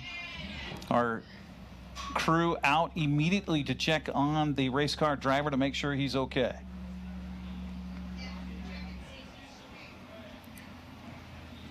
Again, as Kaleb mentioned, red flag situation on the track. All the other cars stop and have turned off their engines. One of the things we want to let you know is that just in the era of being a good human being, we're not going to speculate on the condition of the driver. We'll tell you what we can directly observe or what's been communicated over the radio systems, but until we know anything for certain, we are not going to say one way or the other. We know that the safety crew is down there and attending to the 21. And we've got our Ballard ambulance crew coming out onto the track right now. And we'll wait and see on the situation before we make any move here on the television broadcast to go into a commercial break or anything like that. We want to make sure that the driver is okay in the collision out here at Wenatchee Valley Super Oval. Again, we are 28 laps into our 75-lap main event for the Rockstar Energy B-Mods in the shootouts here tonight. Again, a reminder, more racing coming up. The final weekend of the season is coming up next Friday, Saturday, and Sunday here at Wenatchee Valley Super Oval. Jerry Burschauer Memorial and much more. So be sure and go online to get tickets, WVSO.com, and find out more information about next weekend's final weekend of racing here at WVSO. All right, so we've drawn a new 50-50 number. The original did not claim the prize in time. Snooze, you lose. It is still a red ticket. 447519 is the winner. 447519. The MS Walk people are right about where they were before. See them in the beautiful bright orange shirts. Red ticket 447519. You can claim your prize with the MS Walk people. And that's $600 coming your way. That's a lot of tanks of gas. Yeah, that certainly is. A lot of boxes of apples, tanks of gas, tickets to high school football games, which is coming up live on NCWLIFE Channel this week. We've got the Bridge of Sportsmanship coming up on Friday. Be sure and watch it or attend. It's at Wildcat Stadium as the Eastmont Wildcats take on the Wenatchee Panthers in the 55th meeting between the two schools' football teams. It's the 19th version of what's been renamed the Bridge of Sportsmanship, and we'll have that live here on the NCWLIFE Channel with our pregame show beginning Friday at 6:30. Big announcement as well as we'll kick off our Les Schwab Community Toy Drive, the NCW Community Toy Drive, if you will. That'll be on Friday, and we also have the student bodies involved in that particular drive as well for Eastmont and Wenatchee. So lots of fun coming up on Friday with the Bridge of Sportsmanship. That's right here on the NCWLIFE Channel. Prior to that, we'll have Wenatchee Eastmont Volleyball on Tuesday night. That's at 7 o'clock at Eastmont High School. And then on Saturday, Eastmont Girls Soccer will take on the Moses Lake Warriors, newly named Warriors. That'll be Saturday afternoon at 1 o'clock on September 17th with Sebastian Moraga here on the NCWLIFE Channel, your local TV station. Now, correct me if I'm wrong. You're the football guy, although I love my high school football. Yes. Wenatchee got thrashed last night, did they not? They did. Mount It was, yeah, a 1A school beating a 4A school 42-14. That game happened 3/4 of a mile from where I was calling a race last night. No kidding. Okay. Yeah, right up Deming Speedway in lovely Everson, Washington. You could hear the cheers from the football game as the community there was a lot to cheer about. Yes, the community of Nooksack, Mount Baker, Everson, all 30 people, 2 tractors, and a cow made all kinds of noise for the beating of the Panthers. Although Mount Baker's had a very good athletic program and football program for a long time. We'll have to check and see in the record book, but both Wenatchee and Eastmont come into the Friday game both winless so far. And I don't know if, I'm sure that's happened sometime in the past, but probably only once or twice in the 54 meetings so far between Wenatchee and Eastmont. Eastmont also losing last night. Close one again. Same score as Friday before. 14-13 was the final, falling at Timberline last night. 800 years ago when I was in high school, that was a end of season game. It was played near week 8, week 9. Although I do remember a couple of years here recently where that game was played early, week 1, week 2. So it may have happened, it may not. There was a couple of years here in the last 10, 12 years that they played the game twice. Believe it or not. Due to travel restrictions for other schools? Not just that, but also the size of the Big Nine and just matchups for Eastmont and Wenatchee to try to fill out the schedule. Couldn't find anybody else that wanted to play them, so they just talked to each other and said, hey, you want to play twice? All right, let's play twice. So that was the case. Again, the 55th meeting between the two schools coming up on Friday, the 16th of September. If you don't take in racing here, then you can, maybe you can come up and watch some racing here. And while you're watching racing here, you can dial in your phone to our Facebook page and stream football while you're watching racing. That's a good call. I like that. We're under red flag condition for driver out in turn number 2. It's John Woodring who's over there, and our medical team is tending to him in the corner. That's all we can pass along to you at the moment. So red flag with 28 of 75 laps complete. in turn number 2 at the moment here at Wenatchee Valley Super Oval. Well, while we wait the medical treatment of our driver here, we're going to go ahead and take a commercial break on the NCWLIFE Channel and come back in just a few moments. Our coverage here tonight of racing at Wenatchee Valley Super Oval brought to you in part by JDSA Law, a full-service law firm committed to your journey for life. Also by Many Blinds and More, specializing in custom blinds, shades, draperies, exterior awnings, exterior sunscreens, unmatched customer service at Many Blinds and More. Back with more here on the racetrack next on the NCWLIFE Channel.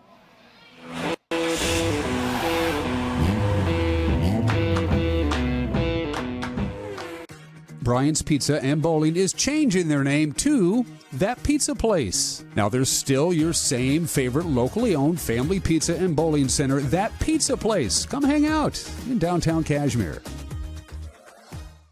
The NCWLIFE Channel offers marketing packages that help you build your brand and sell your products and services. From traditional TV ads to targeted digital campaigns, let us help you build your customer base. Call NCWLIFE Channel today.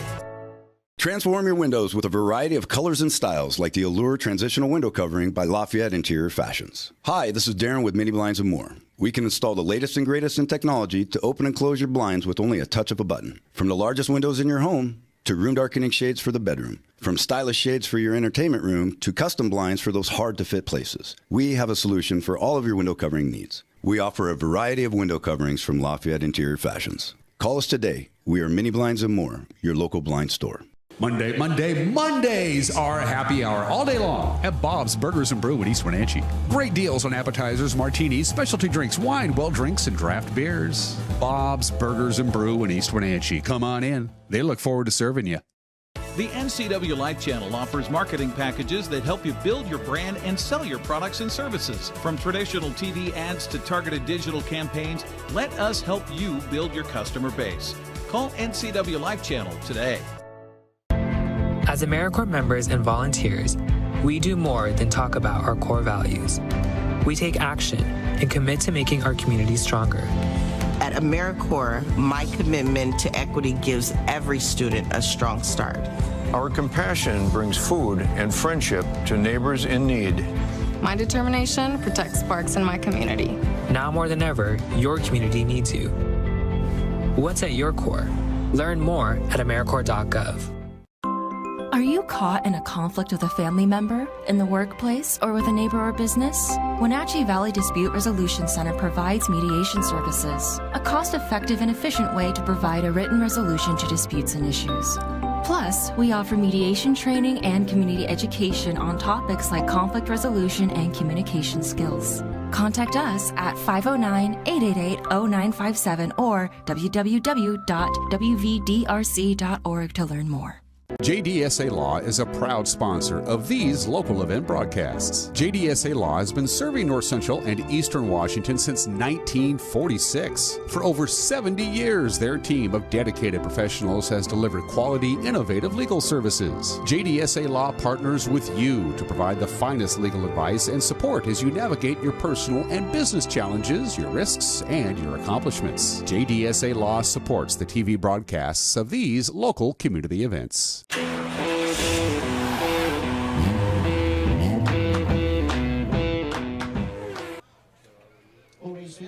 We are under a red flag situation here at Wenatchee Valley Super Oval with an accident in our main event here tonight. 28 laps into the main for the Rockstar Energy B-Mod's shootout here, 75 laps. The driver, John Woodring, took a hard crash into the corner between turns 1 and 2. They are taking extreme precautions here to take care of the driver right now. He is alert. He is communicating. They're just taking every precaution to make sure that there's no spinal injury or anything like that. So they're taking their own sweet time to take care of the driver that was involved in our crash into the wall here, John Woodring of Wenatchee. So our hearts and thoughts are out to John and his family as they take care of him. Ballard Ambulance quick on the scene here at Wenatchee Valley Super Oval, as they are always on the spot, ready to go. Our track crew taking care of him as well, and safety is the number one concern always. The cars are stopped on the backstretch. They are not powered up. It's a red flag situation, so they are powered down right now as we are 28 laps into the scheduled 75-lap main event for the Rockstar Energy B-Mods at Wenatchee Valley Super Oval. So we are in a pause at the time being, and while we are in that pause, let me remind you that our broadcast brought to you in part by That Pizza Place in Cashmere. Call for reservations and mention their $12.99 pepperoni pizza special. Also by Together for Youth. They'd like to encourage you to dispose of unused and expired prescriptions to protect youth and the environment. Find a kiosk near you by visiting medproject.org. That's medproject.org. We'll take a break, come back, more of racing action to resume here in just a little bit on the NCWLIFE Channel.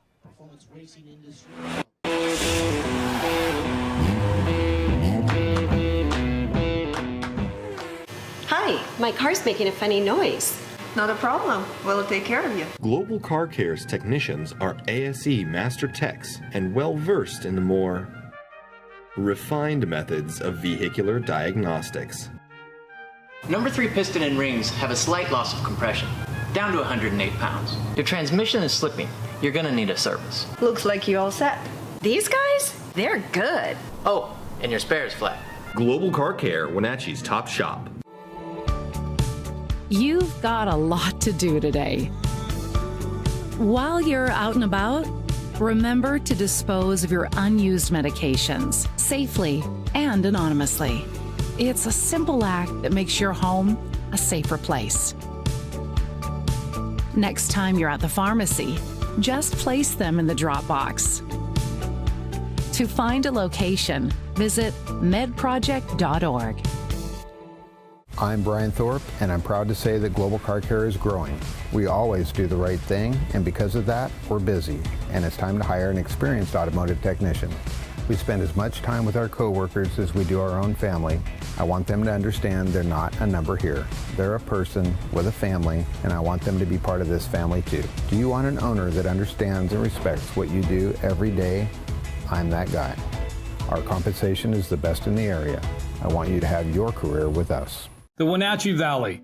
Here, most of us really enjoy the great outdoors, and most of us try to make the most of our natural resources. Here at Apple Valley Honda, we know that for generations, we have harnessed nature to sustainably power the West, and we are proud to be part of that tradition as an environmentally green dealership award winner. Being a green dealership means Apple Valley Honda has reduced our overall environmental impact. We are so proud to live in this wonderful community.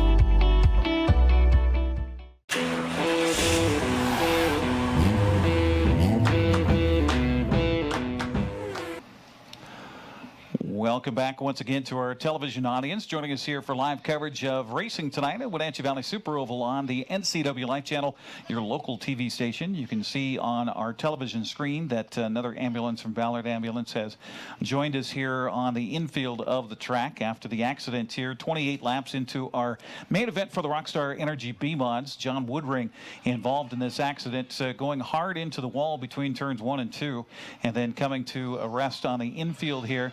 They have him what appears out of the car. Looks like he's on a gurney out there. The other ambulance will take him to a nearby hospital to get checked out.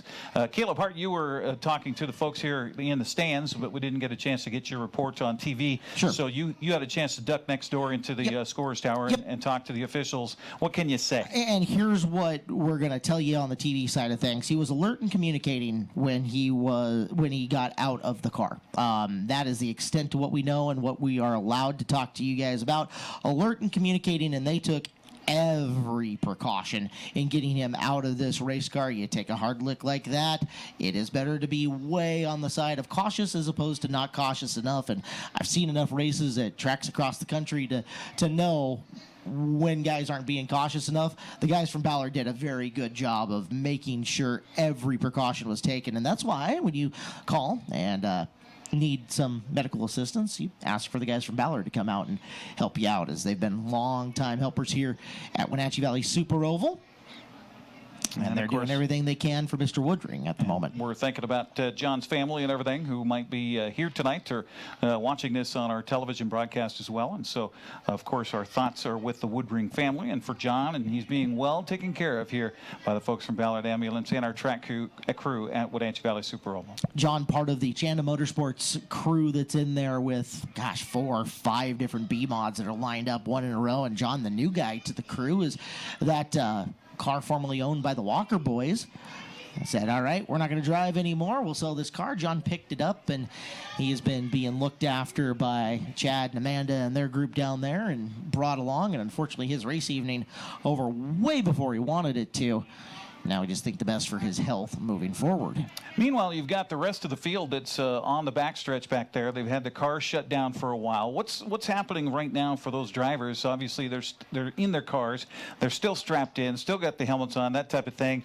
They're in communication with folks probably on a radio situation to find out what happened, what's going on. But also, you got the rest of a race to do. Well, you do. And one of the interesting things is we've got spotters. Spotters are for these cars. They're up here in the grandstands with the communications on, and they're talking back and forth with their driver, getting input, getting opinion. In fact, one of the drivers, Garrett Evans, well known, Michael Knutson from his crew right here at the radio talking back and forth with the G-Man, and you got to be talking about numerous things. There's not a ton of in-cockpit adjustments available in anything other than a super late model anymore.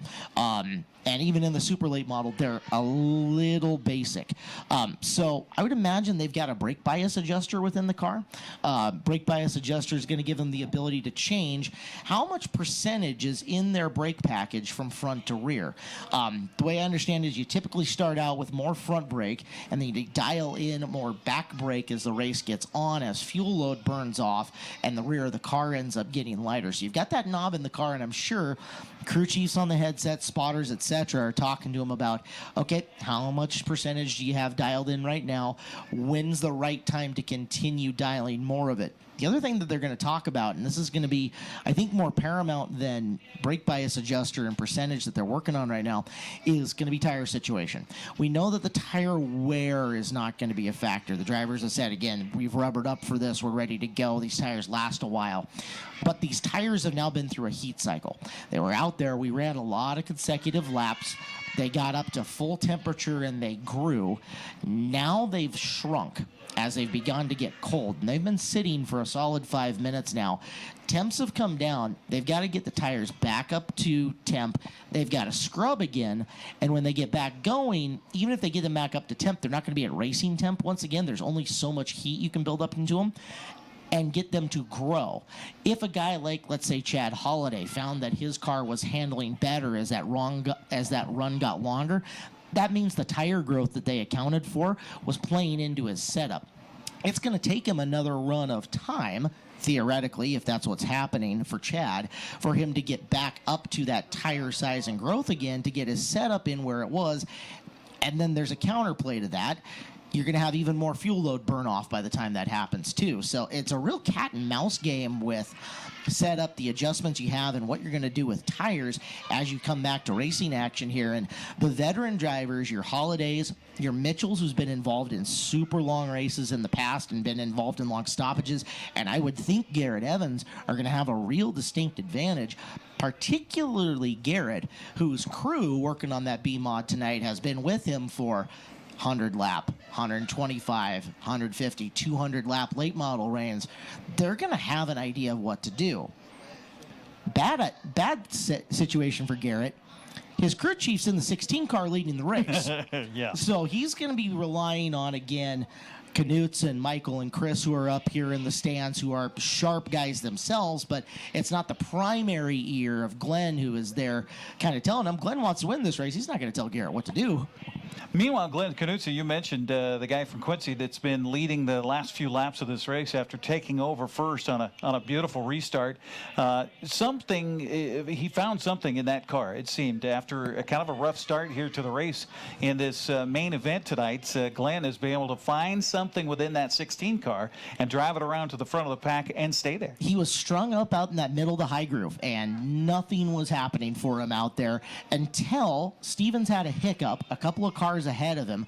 That hiccup stacked up the inside line. Glenn was able to get around that inside line a couple of cars and get the car down racetrack to secure third at the time, and he has just driven forward since then solidly and moving forward, and he's looked good in front of this field. When we come back to green flag action, we're going to be down to 47 laps left, and as good as he's looked, he's going to be tough out in front of this.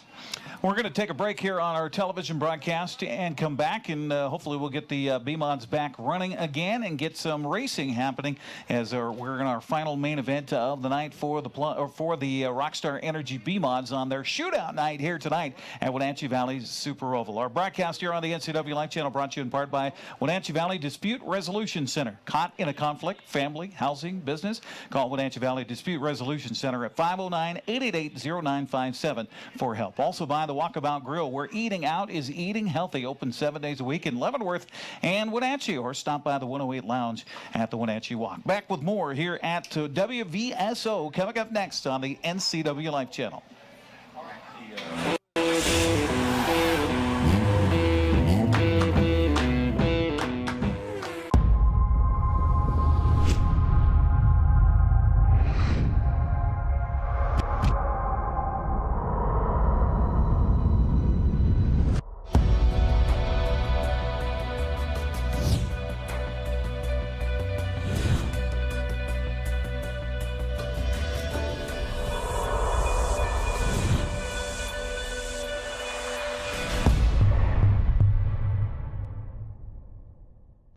Bob's Apple Barrel Bark has been supplying bark and landscaping products in north central Washington since 1977. Bob's Apple Barrel Bark is a leader in full-service landscaping products, including gravel, topsoil, and multiple grades and quality of bark and more. Bob's Apple Barrel Bark products are available at 2 convenient locations to serve your needs, Wenatchee and Chelan.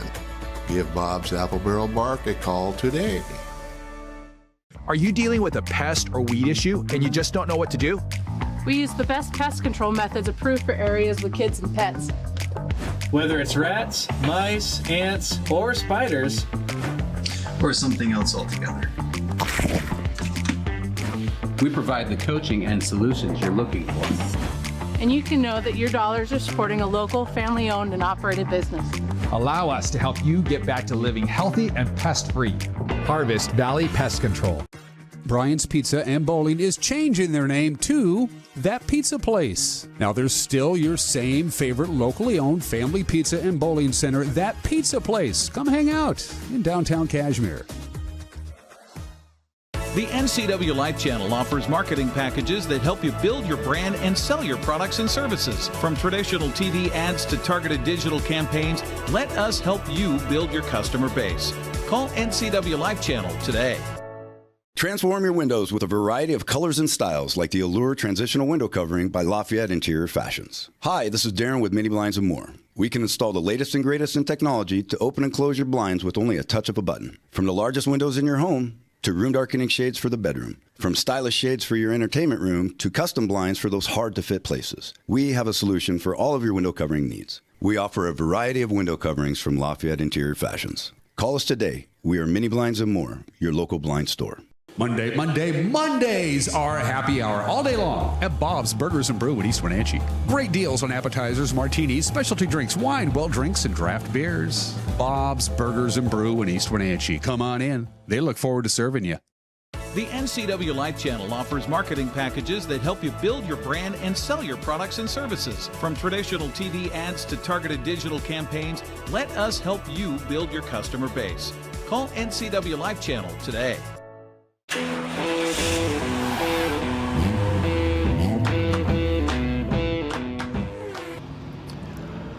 Welcome back once again here to live coverage of racing on Wenatchee Valley Super Oval night. Here it's Pepsi night. It's Rockstar Energy B-Mod Shootout night. It's also fireworks night. Once it's all said and done, we've done some fireworks already in our 2 main events with the Northwest Vintage Modifieds and the Plumb Perfect Roadrunners, and we are 28 laps into the 75-lap main event for the Rockstar Energy B-Mods, and Glenn Knutson out of Quincy will be your leader when we get the restart here. Trey Gooch, who has had an interesting endeavor here so far in 28 laps, will be in second place.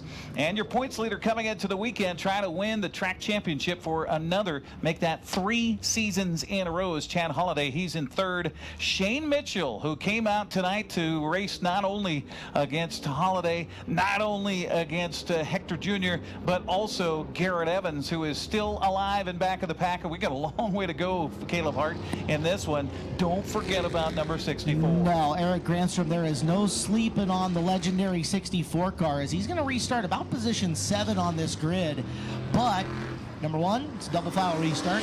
Number 2, we're not even at the halfway point of this main event yet. So Garrett, lots of time to make a big move up to the front of the pack, and we're going to get the cone coming out any second now, which is going to mean, hey boys, choose high, low. Let's figure her out. Knutson's got a tough challenge in behind him, and what he really wants is to see Trey Gooch race Chad Holaday in the 99 and Shane Mitchell as hard as he can, as long as he can. He wants a long, extended green flag run with the 03 car in the second position. That's the perfect case scenario for Glenn right now. And we'll see what the choice is here, as they're giving the B-Mods a little bit extra time to get the tires warmed up, as you were talking about, before we get the choice on the lanes and such. But last time around, they had the cone out. Glenn Knutson chose inside. Trey Gooch, who was in second at the time, also chose inside, and that allowed Chad Holaday to come up to the front row outside. So we'll see what the situation is here. Right now, looks like Glenn's on the outside, Trey's on the inside on this restart. I think you got strategy coming into play here for Knutson, and I think he knows he can beat Gooch off the start, and he does not want to let Holaday get up into that front row with him. Kyle Steinberg just had to lock it up in the back of the pack, and we're green flag racing. Well, back to action after our long delay. Thanks for sticking with us here on the NCWLIFE Channel. Knutson's going to get the lead, and it's going to be Holaday flying right around Gooch and going by him. Shane Mitchell moves into third. Gooch drops back to fourth. So your top 3, watch those 3 break away, but there's a caution out on the racetrack. Steinberg again with problems. He's had issues with handling, issues with slipping around, and now another issue here for the 17 car. Eric, with our accident that we had in turn number 2 with Woodring, I think we can completely wrap this one up for Chad Holaday at this point in time, as we know Woodring's not coming back out onto the racetrack at any point in time. So just be attrition. We don't think Chad can finish deep enough in the field at this point. Unofficially, congratulations to the division winner, Chad Holaday, and the 31 for the Rockstar Energy Drink 3 years B-Mods. in a row for Chad Holaday, and a track championship in the Rockstar Energy B-Mods. Now Kyle Steinberg getting a little help from a friend here on the front stretch, as he will probably duck behind the pit wall, and that'll be the night for number 17. Interestingly enough, scoring is not showing a lap complete in this scenario, and that might put Gooch back up in a second. Yes, it does. Yep. So there goes Trey up into the 2 spot once again, and I will bet you see Knutson start high a second time and let Trey have a little bit better run on the inside groove to try to keep Holaday and Mitchell off the back of him. We mentioned the Knutson brothers helping both Garrett Evans in the 64 car. That would be Chris and Michael. I'm not sure who's in Glenn's ear, who's helping him out with strategy, or hey, here's what everybody else is doing. I didn't catch who was working as his spotter. I wouldn't be surprised tonight if it was brother Mike.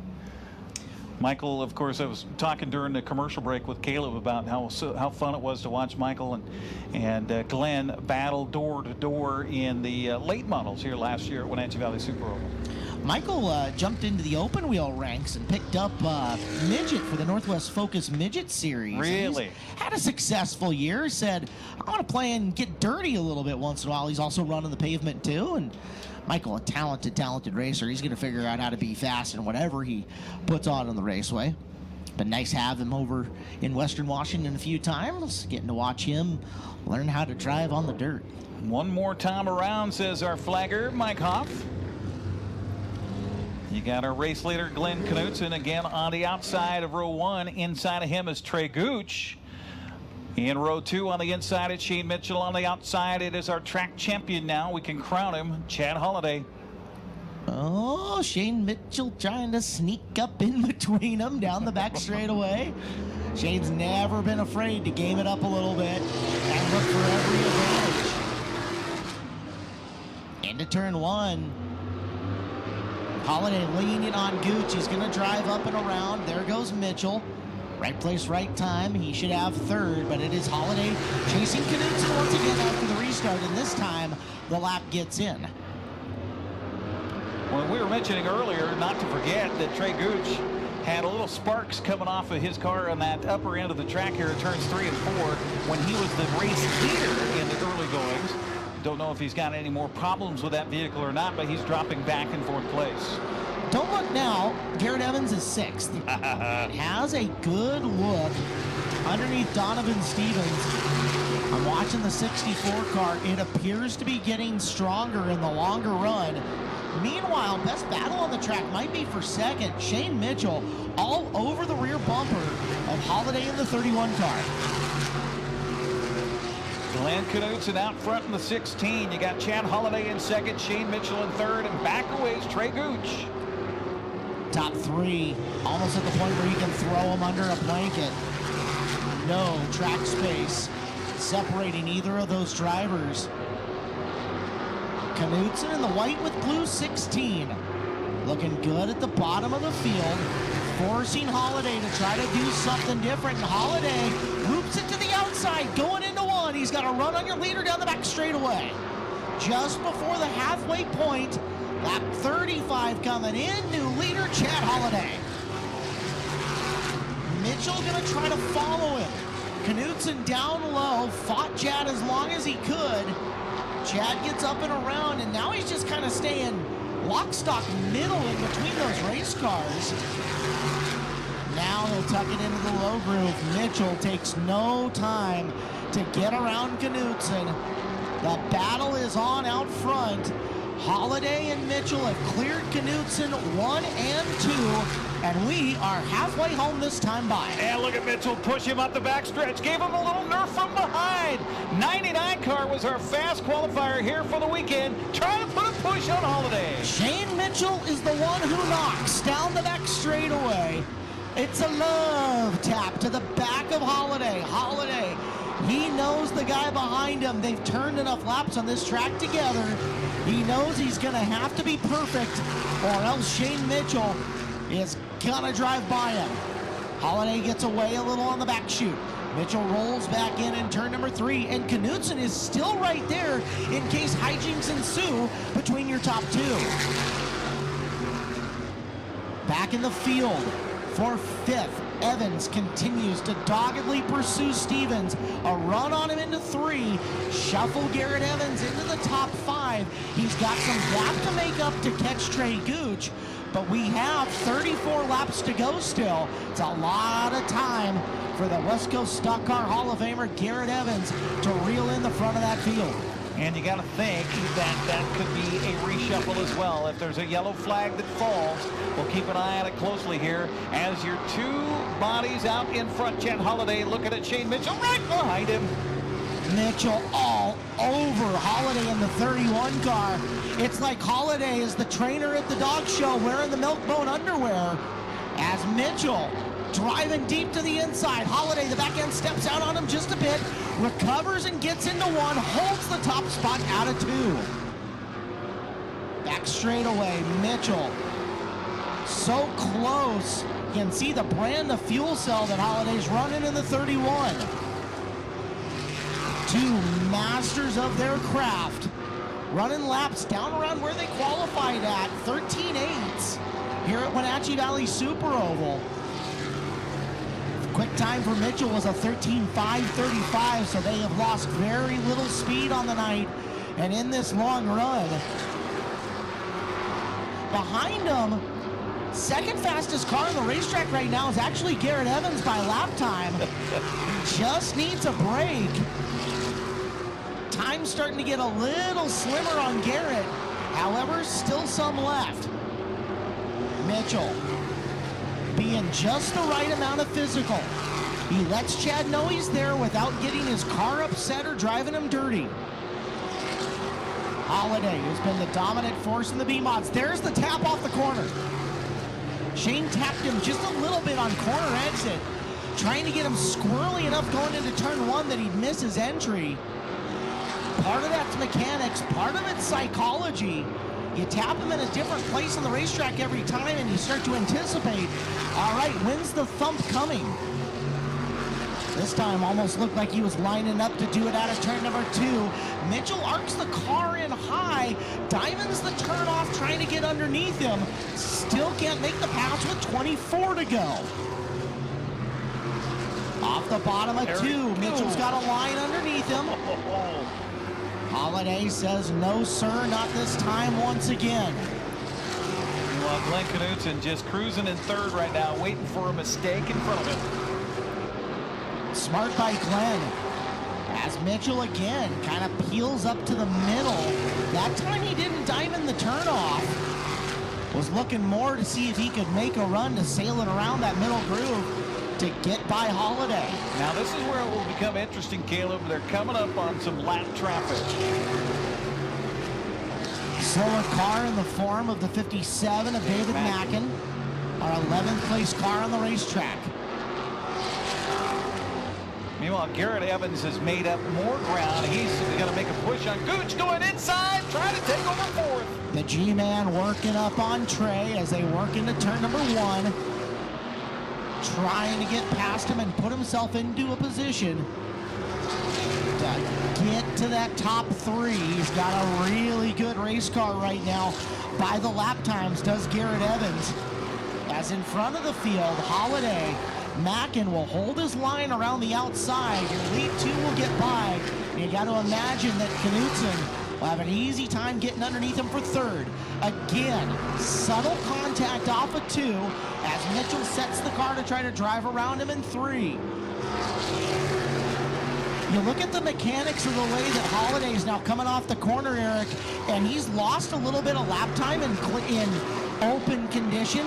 He's squaring the corner off to make sure Mitchell can't dart underneath him at the end of the turn. He's scrubbing speed, and that's part of the reason that you see Mitchell starting to carry the outside. Going into the third corner, Mitchell sees Holaday squaring the turn and thinks, okay, now's my time to try to wind it up and make the momentum pass around him on the outside. Pulls even with the rear quarter panel out of 2. No dice going into 3, but Mitchell sinks back into line. Might be getting ready to try him again in 1 and 2. The Mitchell car looking really good in that line in 1 and 2. If he can get 3 and 4 down a little bit more, he's got a very legitimate chance here. It's also allowed Knutson to get close again. 13 to go.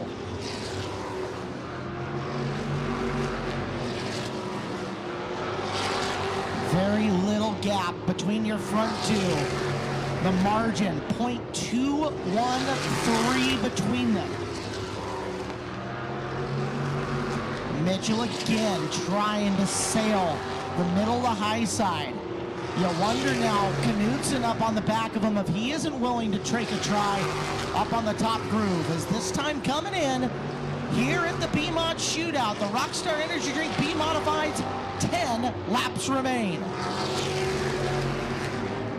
Well, you got to give Holaday credit. He is driving a heck of a race out there. He's holding his line, staying where he wants to be, and Mitchell's just scratching his head right now, trying to figure out how to get around him. Shane Mitchell has done everything he can other than dump him at this point. And we don't want to see it, because that'd be a terrible conclusion to what's been a great race.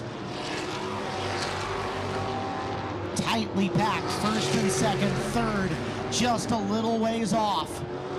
8 to go. It's a heat race left for the win. And I got to think whoever's talking to Glenn Knutson right now, just hang right where you are. Shane might try to make a move here. He might try to do it a little Nerf love, and that could open the door for Glenn Knutson to take over the lead. Holaday is trying to make Mitchell beat him, not give it up with an error, and you see how hard he is hugging the white stripe down around the bottom of Wenatchee Valley Super Oval. This time in 5 to go. Still running laps in the 13-second bracket. We're less than a minute away from a conclusion here. As Holaday down the back straightaway. Would love just a little breathing room. Mitchell's giving him none of it. 4 to go.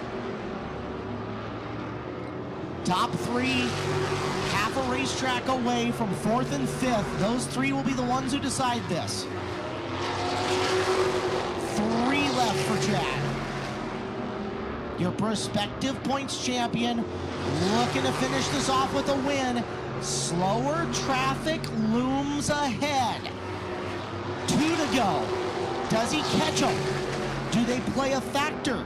It's a half mile left of racing here at WVSO for the Rockstar Energy Drink B-Mod's white flag in hand. 1 to go for Holaday. The driver out of Wenatchee, Washington, winds it up down turn 2. He goes into the turn 3. Mitchell, one more big run. It's not to be. Chad Holaday wins. Shane Mitchell 2, Glenn Knutson a strong 3rd. Trey Gooch holds off Garrett Evans for 4th. Evans 5, Stevens 6, Hector 7, Morey, Knuff 9, and Colby Holaday in the 10th spot. What a fantastic race for the finale of the night and finale of the season for the Rockstar Energy B-Mods. And congratulations to the win to Chad Holaday. Kaleb Hart will head down to the racetrack, talk to the winners and the podium finishers here in the Rockstar B-Mods. That's coming up next on the NCWLIFE Channel.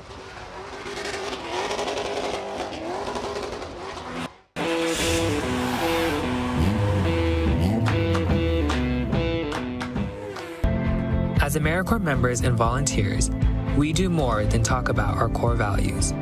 We take action and commit to making our community stronger. At AmeriCorps, my commitment to equity gives every student a strong start. Our compassion brings food and friendship to neighbors in need. My determination protects parks in my community. Now more than ever, your community needs you. What's at your core? Learn more at AmeriCorps.gov. Are you caught in a conflict with a family member, in the workplace, or with a neighbor or business? Wenatchee Valley Dispute Resolution Center provides mediation services, a cost-effective and efficient way to provide a written resolution to disputes and issues.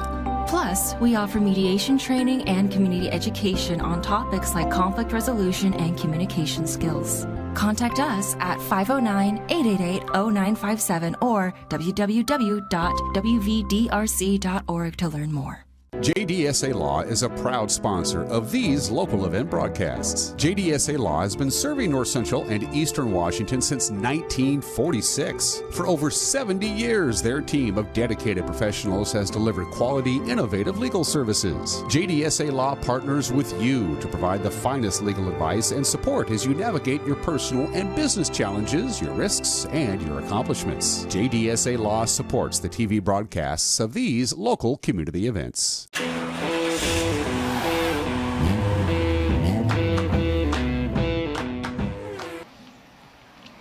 What a finale to the Rockstar Energy B-Mod Shootout. How about it, ladies and gentlemen? Let's send it down to Kaleb Hart, who is with our winner, Chad Holaday. Getting the drink right out of the race car. Woo! And giving himself a bath out of the Joe's Racing Products water bottle. Woo!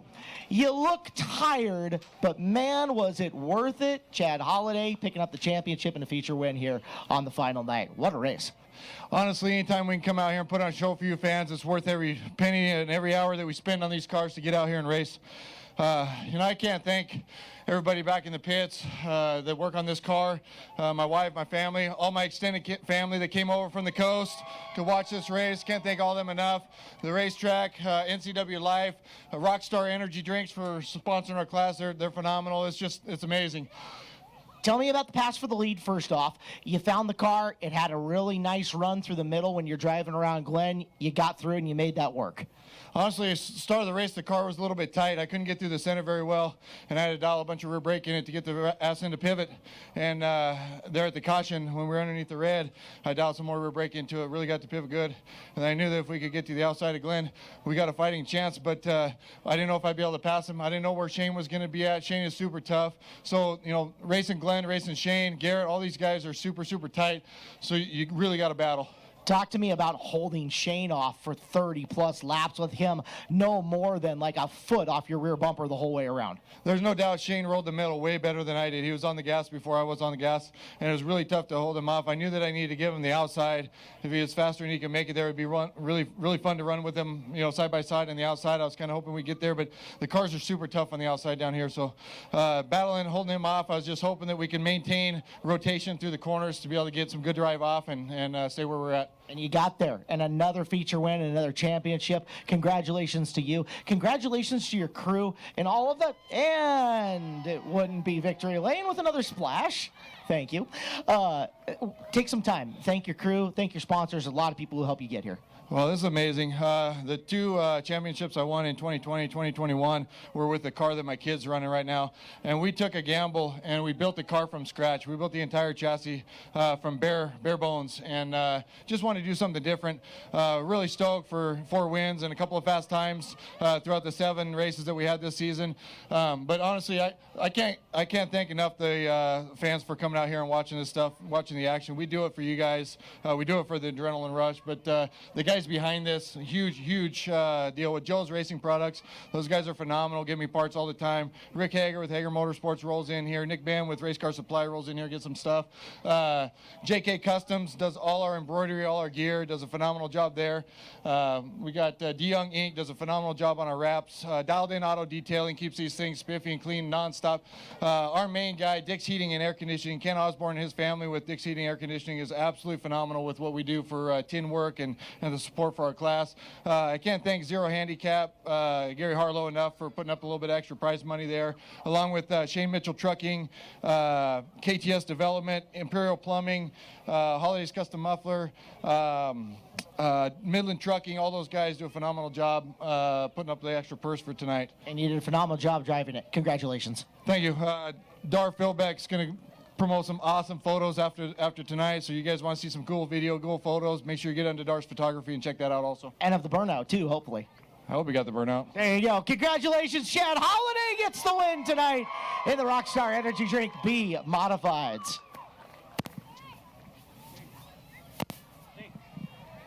Well, Shane Mitchell, it has only been about 20 years since you and I were down here in Victory Lane together. Tonight, what a phenomenal race out front with you and Chad Holaday. You trailing him around by like a foot around this racetrack for 30-plus laps.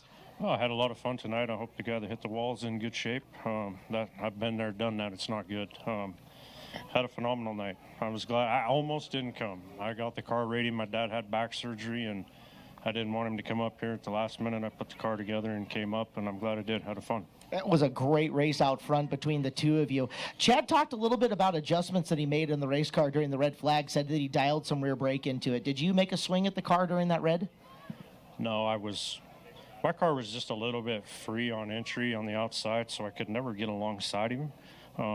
He ran a great race, had a good car. I think if I could have got alongside of him and got there, I think I could have got by him, but I just could not get in the corner tonight. We saw you peeking upstairs. It looked like 1 and 2, you had to run a couple of times to the top, but it didn't seem like 3 and 4 you could carry that momentum outside as well. I couldn't. The corner's tighter right here for some reason. The car just got a little bit free tonight. But a great race for you nonetheless. Nice second place. Who do you want to say thanks to? Sponsors, guys who have helped you out. KMS Homes, Shamrock Trunking, Joe's Landscaping, and all the fans for coming out and sitting through that red flag. You gave them a heck of a show, man. Congratulations. Thank you. Shane Mitchell takes second tonight here at Wenatchee Valley Super Oval. Glenn Knutson, man, nice performance out in front of this field. It was interesting watching your strategy on restarts between high and low, and it looked like you were taking high late, trying to get Trey up alongside you down low to hopefully keep Chad and Shane back there for a little bit longer. Is that what was going on? You know, we struggled with this car quite a bit this year. It's a new car to us. We haven't had much time to work with it. Yeah, try to play a little strategy there. Try to pick your battles. You know they're good all year. They've won the most races, so you know who you're up against. But we learned a lot tonight. I got to thank all the guys, my brothers, Mike, Chris, Glenn from Canada, Garrett for this opportunity, Kelly and Sue Kalishaw. They own this car. It's pretty awesome for me to drive it. And hey, you were there at the end. You are right there on him in case something happened. That's got to be a big confidence builder. Oh yeah, that's huge. This car, I couldn't get out of my own way earlier this year, so that's huge for next year. Well, we know you can wheel a race car, man. Congratulations on the 3rd place tonight. Thank you. Glenn Knutson takes 3rd tonight for the Rockstar Energy Drink B-Modifieds.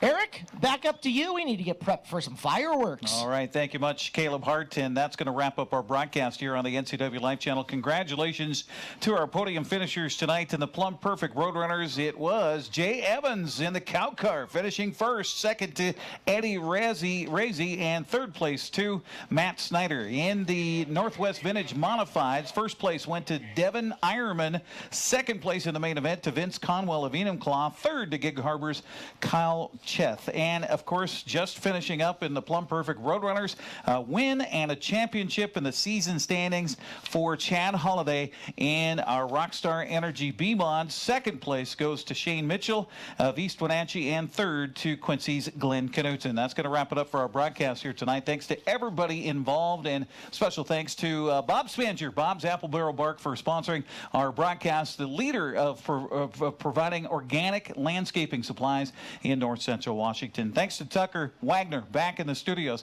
Thanks to the yeoman duty here today by Malcolm Whitehall in our trailer and the van and the lift and everywhere else. And thanks to Kaleb Hart. This was a lot of fun, young man, to work with you once again and to make this thing come full circle. That's going to wrap it up for our broadcast. We've got fireworks still coming up for those that are here in the stands. But for now, that's it for TV. Thanks for joining us for racing at Wenatchee Valley Super Oval on the NCWLIFE Channel. Thanks for watching Racing tonight at Wenatchee Valley Super Oval on the NCWLIFE Channel. Tonight's coverage is sponsored by Bob's Apple Barrel Bark. Community sponsors include AmeriCorps of Chelan Douglas Community Action Council, Apple Valley Honda, Bob's Burgers and Brew, Global Car Care, Harvest Valley Pest Control, JDSA Law, Mini Blinds, and more. That Pizza Place, Together for Youth, Wenatchee Valley Dispute Resolution Center, and Walkabout Grill. This has been a special presentation of the NCWLIFE Channel, your local TV station. We now return you to normal programming already in progress.